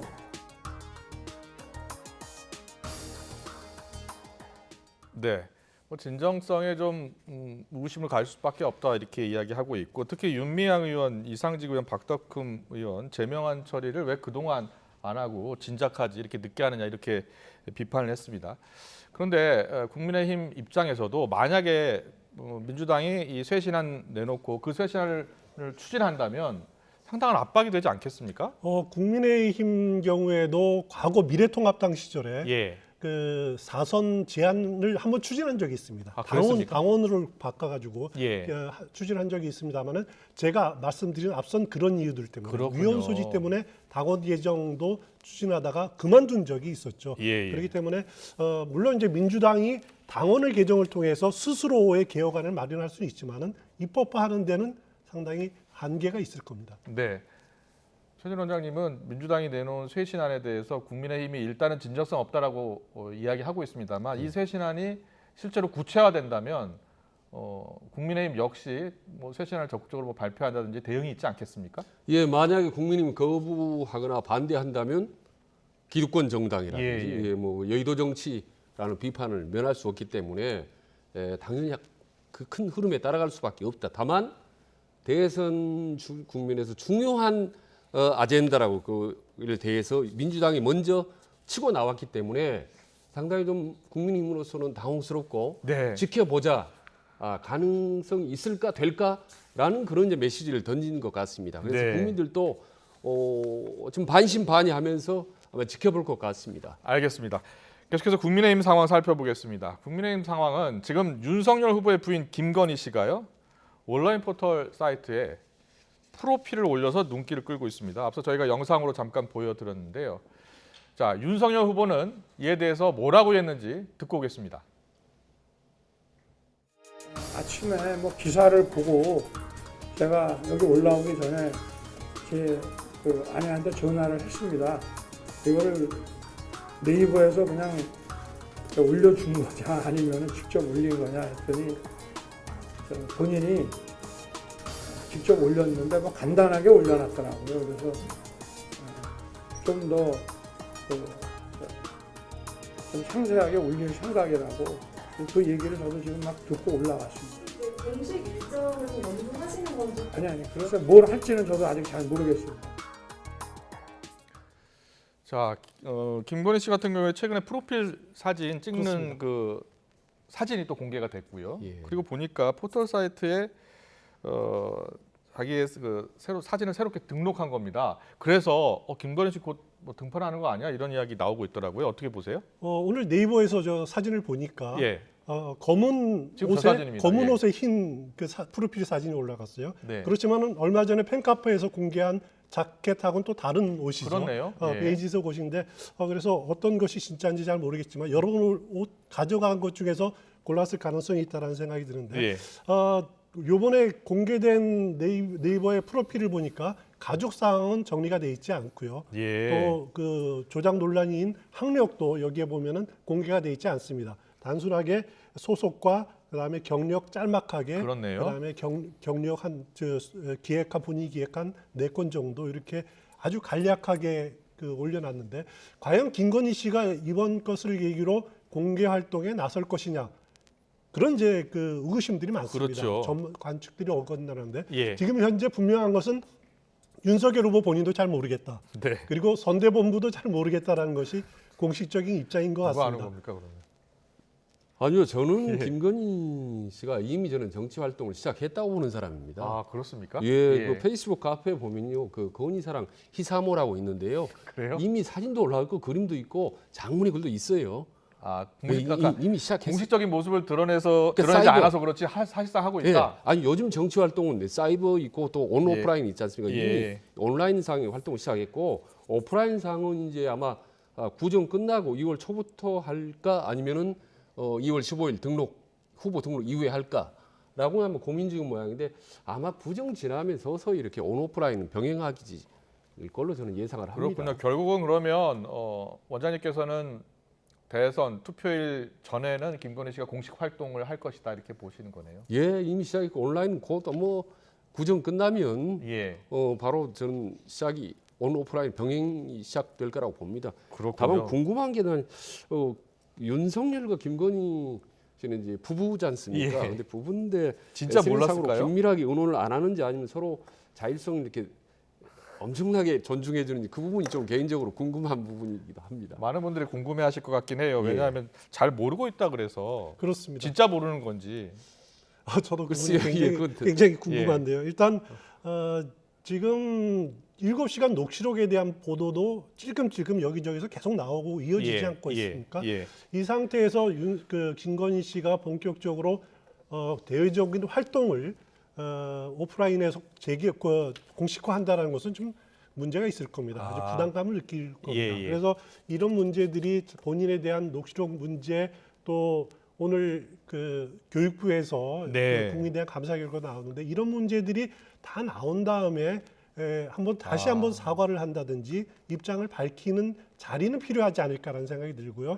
그렇게 일단 정리를 한 이후에 공개 활동을 하는 쪽으로 정리가 되지 않을까. 그 시점은 저는 개인적으로 공식 후보 등록 이후, 공식 선거 운동 이후 2월 15일 이후 15일 이후가 되지 않을까. 알겠습니다. 두 분 모두 하여튼간 다음 달에는 모습을 공개적인 활동을 시작할 것으로 이렇게 예상을 하셨습니다. 자, 언론사 유튜브를 통해서 김건희 씨와 서울의 소리 기자의 녹취 내용 많이 들으셨겠습니다만 추가로 공개되는 내용들이 있습니다. 그런데 지금까지 윤석열 후보 지지율 추세를 보면 윤 후보에게 그렇게 큰 타격을 미치지 않았다라는 평가가 많은 편입니다. 민주당 내에서도 이에 대해서 평가가 나왔는데요. 민주연구원장을 맡고 있는 노웅래 의원의 오늘 오전 인터뷰를 듣고 오겠습니다. 실제로는 이 결과 녹취 내용이 나오니까 이 20, 30대 여기 남성들이 갖는 이 반페미 정서 이거를 이게 자극을 해서 거꾸로 윤 후보의 20, 30대 청년들의 그 지지율 상승에 오히려 일정으로 거꾸로 그 플러스 요인을 작용한 면도 또 없잖아 있는 거죠. 이건 최순실보다도 더 할 수도 있겠다, 더 독할 수도 있겠다 하는 걸 우리가 사실 그런 면이 있는 건데 그런 면이 작동이 안 되고 이거 어떻게 거꾸로 플러스 요인을 작용했다니까 좀 황당하긴 한데요. 녹취록 내용 중에는 무속인이 선거 이게 선거에 캠프에도 지금 들어와 있지만 무속인이 주술 정치로 개입하고 이런 것까지 나오는 거 아닙니까? 그래서 이게 상당히 심각한 문제인데 이게 플러스 요인을 작동한다는 것도 이게 참 이해하기도 없고 이렇게 가면 안 된다라고 생각합니다. 네. 김건희 씨의 녹취 내용이 오히려 윤 후보 입장에서는 2030 청년 표심의 플러스로 작용한 것 아니냐 이런 생각을 하고 있다. 노웅래 의원의 분석이었는데요. 두 분은 어떻게 보셨어요? 그러니까 7시간 산발적으로 보면은 이제 김건희 씨가 좀 허스키한 목소리로 예. 뭐 남편 소개받고 뭐 이리 와 도와줘 하면서 뭐 시시콜콜한 얘기 다 하지 않습니까? 근데 여기에 대한 반응을 지금 질문을 하시지 않습니까? 네. 근데 두 갈래로 있는 것 같아요. 두 갈래로요? 노웅래 의원처럼 이제 50대 이상 좀 연세가 있는 장년 노년층이나 그다음에 언론, 정통 모든 언론은 좀 너무 가볍다 이게 영부인 하겠나라는 비판적인 여론이 많은 반면에 예. 20, 30대 젊은층이라든지 카페라든지 SNS 상에서는 야 시원시원하네, 쿨하네 이런 긍정적인 반응이 있단 말입니다. 예. 그럼 어느 게 더 옳지, 어느 게 더 영향력이 크지라고 지지율을 봤더니요. 오히려 지지율이 올라갔단 말입니다. 윤석열 후보가. 많은 효과는 없고. 지지층이 오히려 위기의식을 느낀 지지층이 결집했다 이런 분석도 가능하지 않나요? 아닙니다. 그러니까 어차피 진보나 보수층, 강력한 지지층은 소리만 요란했을 뿐이지 지지도 예. 영향을 못 미치고 중도층이나 젊은 층들, 이 20, 30대 젊은 층들이 괜찮다라고 하면 거기에 반드시 표를 몰아주고 그쪽으로 쑥 쏠려가는 현상이 있죠. 네. 지난번에도 보면 지지도 오르락내리락 윤석열 후보가 할 때 보면 대부분 20, 30대가 오르락내리락 했습니다. 예. 그러니까 이번에 김건희 씨 파일 문제도 여론을 주도하고 있는 층은 20, 30대가 거의 이 흐름을 지지율 오르락내리락 현상을 등락을 거의 좌우하고 있는 것 같습니다. 네. 김건희 씨 녹취록이 공개되면서 과연 표심에 어떤 영향을 미칠까 여러 가지 이제 전망과 그리고 나중에 분석도 나오고 있는데 2030 청년 표심에 플러스로 작용했다. 이런 분석은 어떻게 보세요? 일단 플러스로는 작용을 했습니다. 어떤 점에서 플러스냐면 예. 이것 때문에 윤석열 후보의 20대, 30대 지지층이 확 올랐다라고는 생각은 안 합니다. 네. 2030 세대의 지지층이 올랐던 것은 뭐 국민의힘 내분이 종결이 됐다, 또 여가부 해체 등 이런 간단한 정책들, 윤 후보가 쏟아낸 정책들, 예. 또 거기다가 북한 미사일 발사로 인해서 거기에 대한 윤 후보의 강력 대응 방침, 뭐 이런 것들이 복합적으로 가장 큰 요인이었고, 네. 김건희 씨 이 건은 어떤 요인으로 작용을 했냐면은 까보니까 별 것 없네. 김건희 리스크라고 했는데 별 것이 없네. 해소됐네. 이 정도의 그 요인으로 작용했다라는 거죠. 그렇기 예. 때문에 이 정도면은 우리가 김건희 씨에 대해서 그렇게 부정적으로는 볼 것 아니다라고 하는 리스크가 해소됐다는 차원에서 그 윤석열 후보에 대한 지지를 약간 망설였던 중도층들이 20, 30대 층들이 좀 마음을 열어줬다. 이런 측면이 작용은 한 것 같습니다. 알겠습니다. 자, 마지막으로 윤석열, 안철수 두 후보 계속해서 선을 긋고 있습니다만 단일화 이야기는 계속 나옵니다. 두 사람은 끝까지 단일화하지 않겠다라고 이야기하고 있는데 지지율에 달려 있다 이렇게 말씀하셨잖아요. 예. 17%, 18%를 넘느냐 안 넘느냐. 근데 최근 추세를 보면 지지율이 조금씩 빠지는 것 같아요. 안철수 후보요. 그걸 떠나서 좀 다른 각도에서 말씀드리면요. 예. 오늘 안철수가 단일화 가능성 0%다라고 예. 얘기를 했지 않습니까? 예. 그리고 혹시 내 측근 참모가 국민의힘하고 물밑에 접촉을 하면 그것도 맞겠다라고까지 얘기했습니다. 예. 이런저런 얘기를 종합해 볼 때 저는 두 가지입니다. 하나는 네. 기존의 단일화 개념, 그러니까 두 사람 여론조사에서 한 명 후보가 되고 한 사람 밀어주는 그 전통적인 단일화가 이루어질 가능성은 저는 매우 낮다. 그렇군요. 그래서 안 될 가능성은 저는 80%라고 봅니다. 굳이 숫자로 표현한다면. 예. 다른 형태로 막판에 연대될 가능성은 잘해야 20%이기 때문에 네. 다만 20%를 하더라도 네. 과거의 단일화 방식이 아니는 연대라든지 연합이라든지 공동정부라든지 기존의 방식과 다른 방식으로 이루어질 가능성이 높다고 봅니다. 그렇게 보시는군요. 다른 방식의 단일화가 이루어질 것으로 보지 과거처럼 두 후보가 한 후보로 합쳐지는 그런 단일화는 아닐 것 같다라고 예상하시네요. 저도 전적으로 동의를 합니다. 예. 이 단일화 안철수 후보가 절대로 지금 안 된다고 하고 이렇게 이야기하고 있는데 한번 지금 현재 대한민국 정치인 중에서 후보 단일화 최고 전문가가 누구죠? 안철수 후보입니다. 예. 안철수 후보는 벌써 10여 년 동안 계속 큰 선거 있을 때마다 단일화 대상이었고 또 그 협상을 벌여왔고 그 중간에 있었죠. 중심에 있었죠. 예. 그렇지만은 또 안철수 후보를 꽝 잡는 매가 누구죠? 이준석 대표입니다. 네. 그렇기 때문에 두 전문가가 단일화 문제에 대한 두 전문가가 지금 맞붙어 있기 때문에 지금 전혀 가능성 없게 보이는 건데 이것은 뭐냐면은 방금 최진우 원장님 말씀하셨지만은 여론으로 인한 단일화 가능성은 하게 되면은 단일화가 아니라 파국이 된다라고 그렇군요. 하는 공통 인식이 있는 것 같아요. 예. 왜냐하면은 뭐 경쟁력 조사 또 적합도 조사 비토층 어떻게 할지 합의가 이루어지지 않습니다. 네. 그래서 유일한 방법은 뭐냐면은 DJP 연합처럼 공동정부에 의한 단일화 가능성을 지금 보는 것이고 네. 안철수 후보는 그것을 위해서 기선잡기를 하고 있는 것이다. 지금 단계에서는 단일화를 안 한다라고 이렇게 버티는 것이 최고의 전략이다라고 판단하고 있는 것 같습니다. 한 말씀만 더 네. 옛날 방식대로 안철수 후보가 단일하면 영원한 철수가 되는 거예요. 예. 정치 미래이 없는 겁니다. 뭔가 다른 방법으로 새롭게 출발하는 모습을 보여줘야 지방선거 이후 총선 그다음에 차차기 대선까지 미래가 있는 겁니다. 그렇군요. 물론 뭐 이번도 있지만은 예. 그래서 과거 전통적인 단일화는 개념으로는 우리 언론이나 정편이나 이렇게 똑같이 접근하면 자꾸 반복된 질문 해답을 찾기 힘들기 때문에 그렇군요. 새로운 관점에서 우리가 단일화를 바라볼 필요가 있다. 예, 알겠습니다. 두 분 모두 과거 방식의 단일화는 절대 없을 것이다 이렇게 예상을 해주셨습니다. 오늘 정치권 이슈 분석 여기까지 듣겠습니다. 추은호 해설위원, 최진 대통령 리더십 연구원장과 함께했습니다. 잘 들었습니다. 예. 감사합니다. 고맙습니다.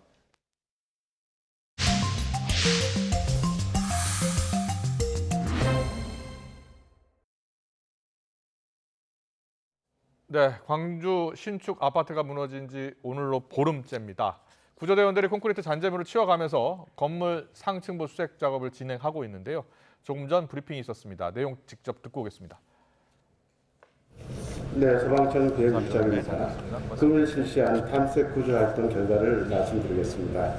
현대산업개발 측과 협력하여 23층 이상 상층부의 장애물 제거 작업, 건물 안전화 작업을 병행한 탐색 구조 활동을 실시하였으며 동시에 27층에서 29층의 구조견 투입을 위한 진입로 확보 작업을 실시하고 있습니다. 오전에 투입된 경찰의 사체 탐지견 2두 중 1두가 일부 층에서 유의미한 반응을 보여 구조견 진입로 확보를 위한 작업이 완료되는 대로 추가 탐색을 실시하겠습니다. 참고로 내일 07시부로 탐색구조 전문구조대원 동원력이 추가 발령되어 내일부터는 중앙구조본부 16명, 7개 시도 14명의 구조대원이 추가 투입될 예정입니다. 금일 야간 탐색 구조는 예정대로 시행될 예정입니다. 이상입니다.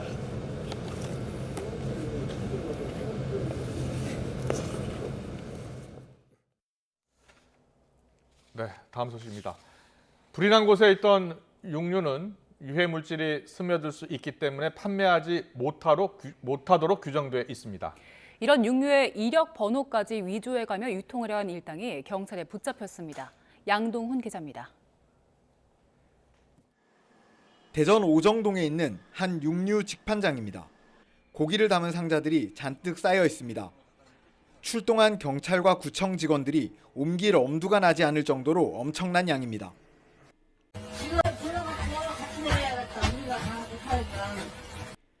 지난 17일 오전 이 직판장 근처에 있는 도축장에 불이 났습니다.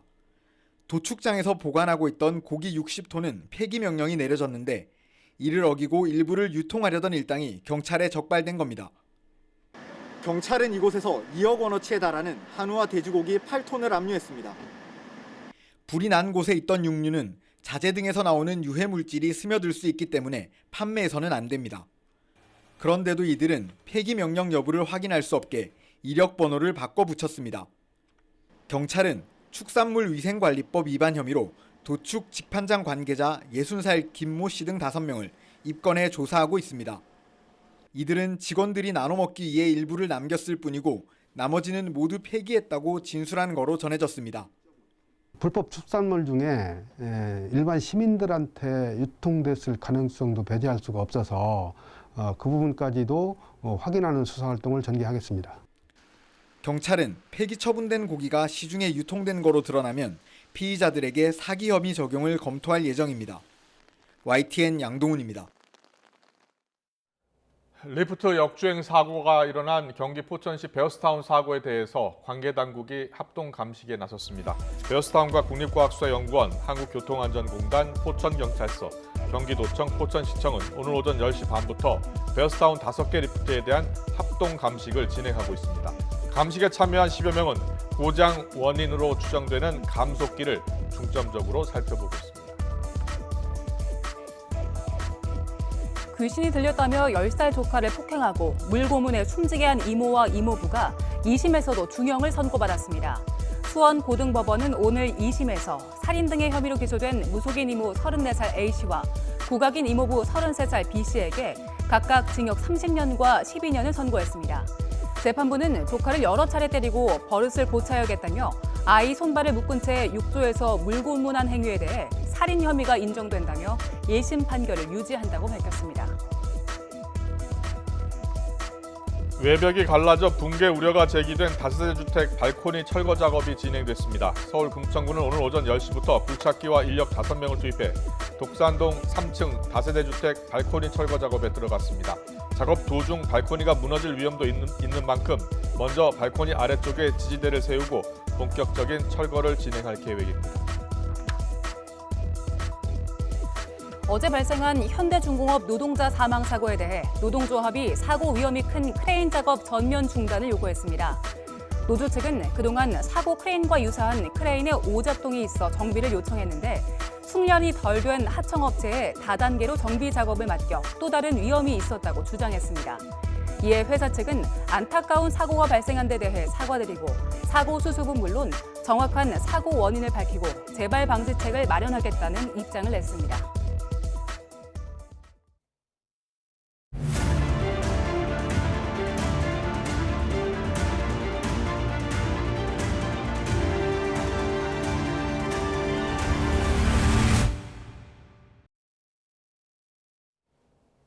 팬데믹 2년을 되돌아보는 기획보도. 오늘은 청도 대남병원 집단 감염 사태를 조명합니다.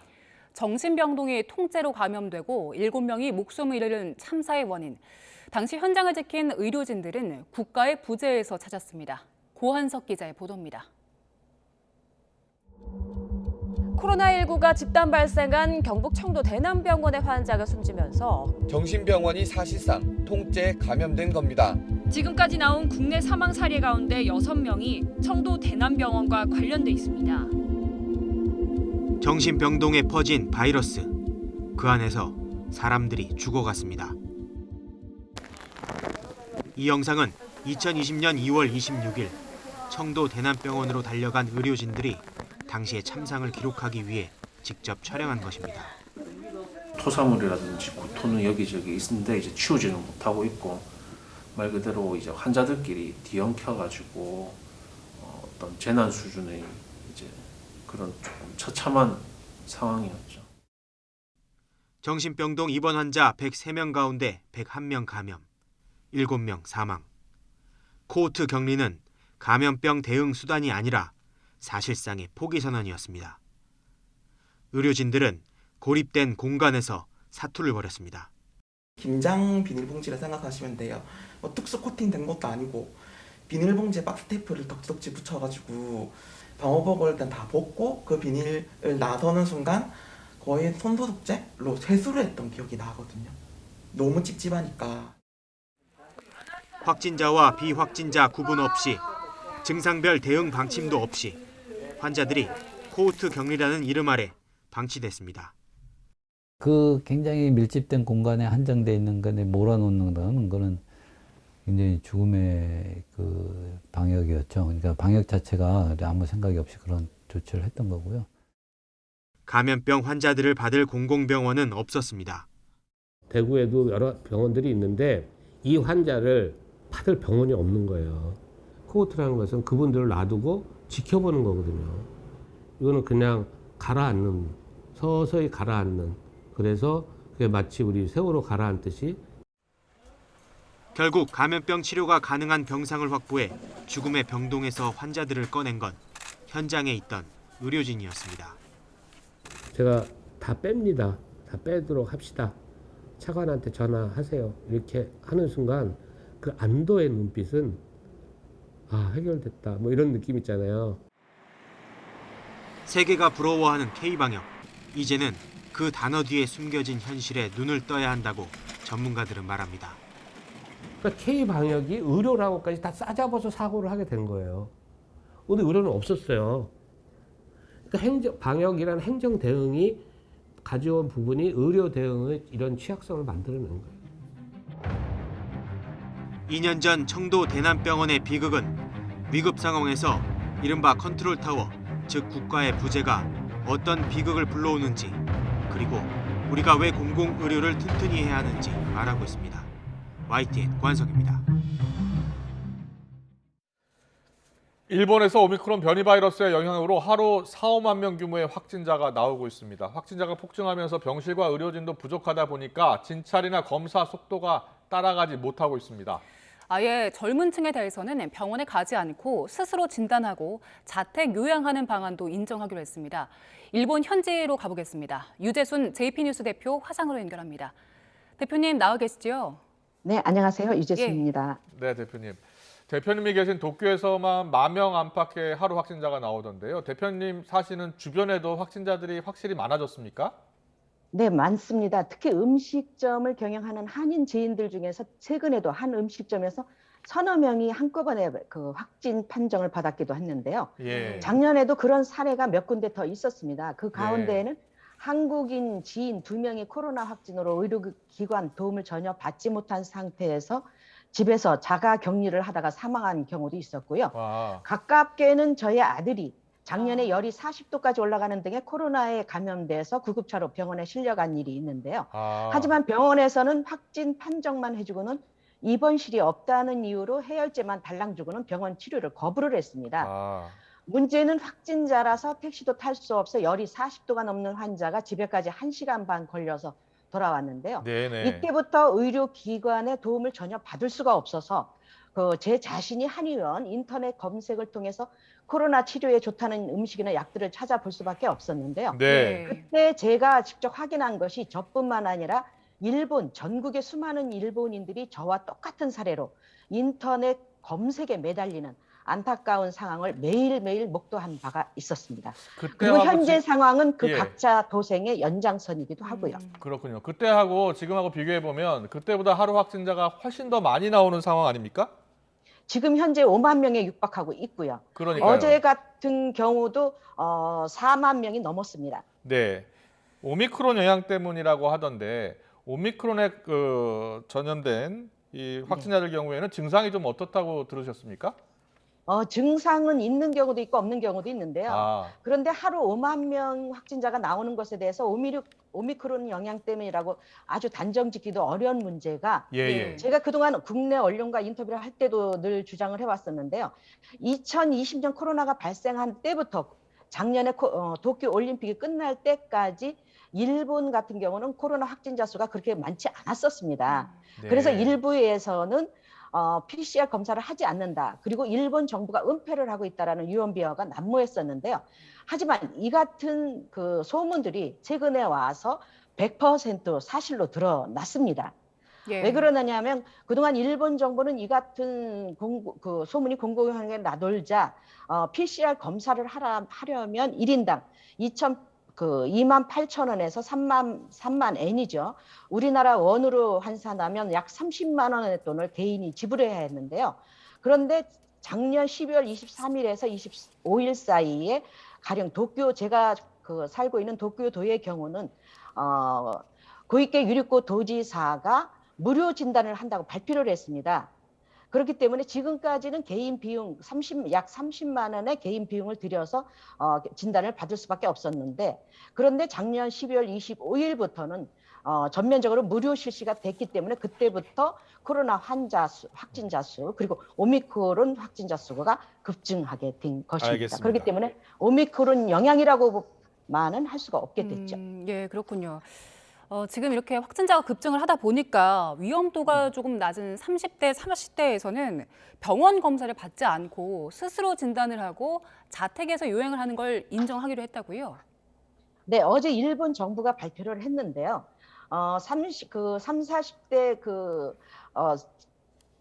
계층들 같은 경우는 굳이 병원에 가서 진단을 받지, 의료기관으로부터 검사를 받고 확진자 진단을 받지 않아도 자가 진료로 확진을 받을 경우 인정하기로 했습니다. 그렇기 때문에 3, 40대의 경우, 일본 같은 경우 3, 40대 같은 경우는 그다지 그 영향력이 없다고 그러는데요. 코로나에 대해서. 그렇지만 일부에서는 이렇게 자가 진단을 할 경우에 감기라든가 독감 그리고 여러 가지 그 질병에 의해서 열이 난다든가 이런 같은 경우에도 코로나로 오미크론으로 확진하는 그런 그 착각을 할 수 있기 때문에 이 같은 그 정부 발표는 지극히 위험한 발상일 수도 있다라고 경고를 하고 있습니다. 네, 예. 위험한 발상이다.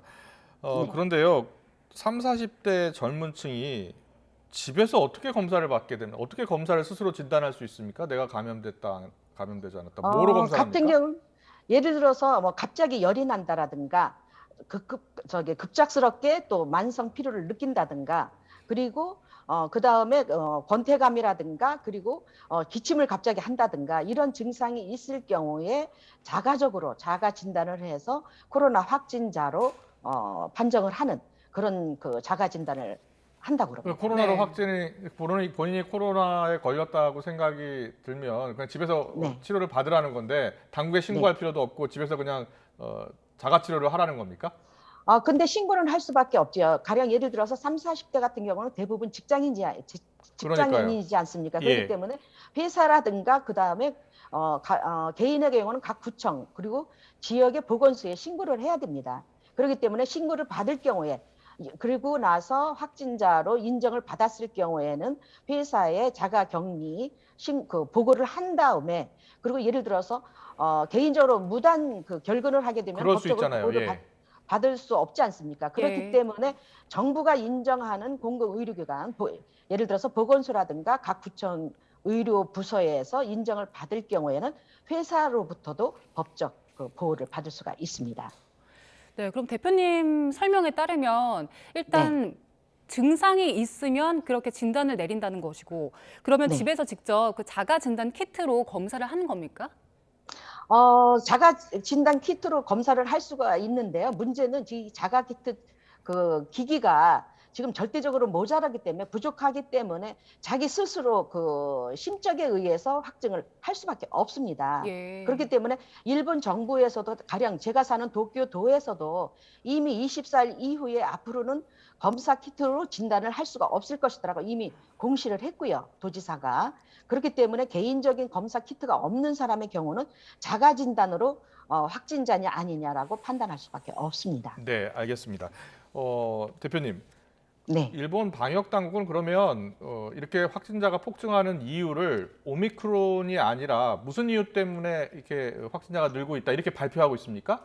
일본 정부에서는 공식적으로 발표를 했는데요. 뭐라고 했습니까? 뭐라고 발표를 했냐면 오미크론이 갑작스런 급증을 이룰 수 있기 때문에 감염 그 확산 속도가 되게 빠르기 때문에 확진자 수가 많을 수밖에 없다라고 얘기를 하는데요. 정부의 공식 발표는 오미크론 영향이 크다 이런 발표였단 말씀이시죠? 그렇죠.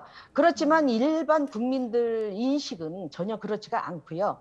예를 들어서 아까 좀 전에 말씀드렸다시피 작년까지는 검사 수가 굉장히 적었습니다. 그리고 개인이 검사를 하고 싶어도 비용이 들기 때문에 일본 서민의 입장에서 3만 원이라면 굉장히 많은 숫자거든요. 한 달 음식비죠. 생계비라고 할 수도 있는데 이 같은 거액을 들여서 개인이 검사를 받는다는 것은 상당히 어렵습니다. 특히 서민들 같은 경우에요. 그렇기 때문에 지금까지는 PCR 검사 혹은 의료기관에서 검사를 받고 싶다 하더라도 의료기관에서 거부를 해왔기 때문에 검사 수도 적었을 뿐더러 확진자 수도 현저하게 적었는데요.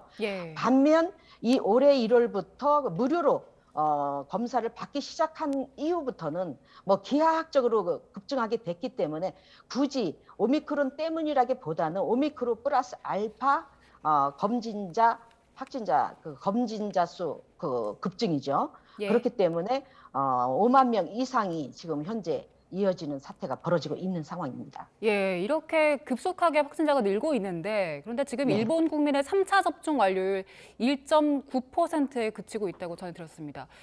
접종률은 왜 이렇게 저조한 겁니까? 이것은 일본 정부의 행정 시스템이기도 한데요.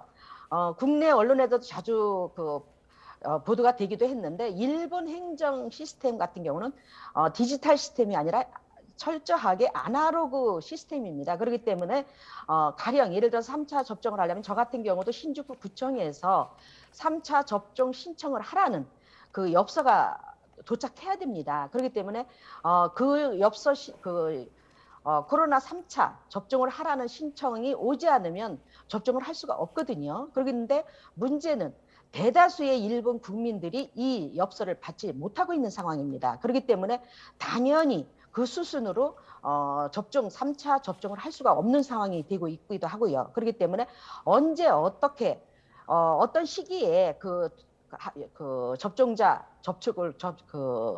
접종을 하라는 신청자 신청 엽서가 도착할지는 아무도 장담하지 못합니다. 그렇기 때문에 일본 정부가 어느 정도 속도를 내서 신청해야 되는 엽서를 보내느냐에 따라서 관건이 달렸는데요. 그런데 지금 일본의 행정 시스템상 그 빠른 속도로 그 엽서를 도착하기까지 기다리기에는 엄청 멀어 보입니다. 그렇다면 대표님은 3차 접종 하셨습니까? 아직 못했지요. 엽서도 받지 못했습니다. 1차 접종, 2차 접종, 3차 접종까지 모두 우편으로 이 접종서를 받아야지만 접종할 수 있는 겁니까? 그렇습니다. 그래서 1차, 2차도 물론이지만 접종 신청을 하라는 엽서가 도착해야지만이 그 엽서를 가지고 신청을 해야 됩니다. 그렇군요. 그래서 자기가 원하는 날짜를 해야 되는데 문제는 대다수의 국민들한테 이 신청을 해야 하는 엽서가 도착하지 않았기 때문에 당연히 접종도 할 수가 없는 상황이 지금 이어지고 있습니다. 이해할 수 없는 게 국민들의 불만이 없습니까? 어떻습니까? 불만은 한계선까지 팽배돼 있죠. 예. 가령 예를 들어서 며칠 전에도 엊그제죠. 사이타마 현에 살고 있는 30대 주부가 이른 아침부터 3시간에 걸쳐서 줄을 서서 검진을 받으려고 줄을 섰다고 합니다. 그런데 10시 반이 되자 검진 키트죠. 그것이 동이 났다고 해서 발길을 돌려야 되겠다고 불만을 터뜨리면서 방송 인터뷰에서 불만을 터뜨렸는데요. 이런 사례가 전국 각국에서 비일비재하기 때문에 근데 지금은 그 키트마저 진단 키트마저도 전혀 없는 동이 난 상태이기 때문에 줄을 서는 일조차 지금 점점 사라지고 있습니다. 네, 알겠습니다. 여기까지 듣겠습니다. 네. 일본 현재 살고 계신 유재순 JP 뉴스 대표 연결해 현재 이야기 들어봤습니다. 잘 들었습니다. 고맙습니다. 네, 고맙습니다. 베이징 동계올림픽 개막이 열흘 앞으로 다가오면서 태극 전사들의 준비도 막바지를 향하고 있습니다. 하지만 코로나19의 확산과 중국의 인권 또 보안 문제 등이 겹치면서 대회 열기는 찾기 힘든 모습입니다. 신윤정 기자의 보도입니다. 2월 4일부터 20일까지 17일 동안 펼쳐지는 눈과 얼음의 축제. 우리 선수단 목표는 금메달 1~2개, 종합순위 15위로 평창 때 금메달 5개에 비하면 한참 낮아졌습니다. 효자 종목 쇼트트랙 초민정 정도가 우증수표로 꼽힙니다. 올림픽 대회에서 최고의 기량을 보이는 게 스스로한테 항상 목표인 것 같아요. 힘들었던 시간들이 좀 있었는데 평창 때 경험을 살려서 최대한 활용을 하려고 하고 있어요. 피겨스케이팅 차준환, 스노보드 이상호, 여자 컬링 팀킴의 활약도 기대해볼 만한 상황. 선수들은 막바지 굵은 땀방울을 쏟아내고 있지만 지구촌 겨울 스포츠 축제가 무색할 만큼 역대 어느 때보다 분위기는 뒤숭숭합니다. 베이징에서는 최근 코로나19 오미크론과 델타 변이 확진자가 점점 늘며 우려가 커지고 있습니다. 중국 내 보안 불안과 해킹 문제 탓에 영국 등은 선수단에 임시 휴대전화를 지급합니다. 중국의 인권 논란에 미국과 캐나다 등은 외교적 보이콧을 선언했고 올림픽 후원 기업들도 적극적인 마케팅이 힘듭니다. 실제로 우리 국민 3분의 2는 베이징 올림픽에 관심이 없다는 조사 결과도 나왔습니다. 경기장 밖 논란과 이슈 속에서 베이징 설원과 빙판에서 뭉클한 감동의 드라마가 탄생할 수 있을지 반전이 절실합니다. YTN 신윤정입니다. 베이징 동계올림픽 개막을 열흘 앞두고 우리 선수단이 결단식에서 먼저 뭉쳤습니다. 대한민국 선수단은 오늘 자랑스러운 우리의 별을 주제로 서울 올림픽공원에서 열린 결단식에서 선전과 투혼, 감동을 약속했습니다. 이기흥 대한체육회장의 개식사로 시작된 행사에는 김부겸 국무총리와 이채익 국회 문체위원장, 윤홍근 선수단장 등이 참석했습니다. 체육회는 베이징 올림픽에서 금메달 1개에서 2개, 종합 15위에 다소 보수적인 목표를 잡았고 출전 선수 63명 등 모두 124명을 파견합니다. 오늘 종일 하늘 표정이 어둡습니다. 지금도 내륙 곳곳에는 산발적인 비나 눈이 내리고 있는데요. 밤까지 강원에는 최고 3cm, 경기 동부와 그 밖의 내륙에는 1cm 안팎의 눈이 더 내리겠습니다. 내일도 나름 포근하겠습니다. 서울의 아침 기온 영하 2도로 평년 수준을 3도가량 웃돌겠고요. 그리고 주 후반에는 기온이 조금씩 내려가면서 설 연휴인 주말에는 평년보다 다소 추운 날씨가 찾아오겠습니다. 또 내일은 서풍을 타고 중국발 스모그가 유입됩니다. 수도권 등 서쪽 지방의 초미세먼지 농도 나쁨 수준 예상됩니다. 내일 전국 하늘 구름 많겠고요. 강원 지방은 내린 눈이 얼면서 빙판길을 이루고 있으니까요. 교통안전에 각별히 주의하셔야겠습니다. 아침 기온 보겠습니다. 내일 서울 영하 2도, 안동 영하 3도, 울산 1도로 크게 춥지 않겠고요. 한낮 기온 서울 4도, 안동 8도, 부산과 울산 11도로 포근하겠습니다. 주말 제주도를 시작으로 휴일에는 영동과 경남 지방에도 눈이나 비가 오겠습니다. 지금까지 날씨 정보였습니다. 네, 이어서 저녁 종합 뉴스 이브닝 뉴스가 방송됩니다. 시청해주신 여러분 고맙습니다.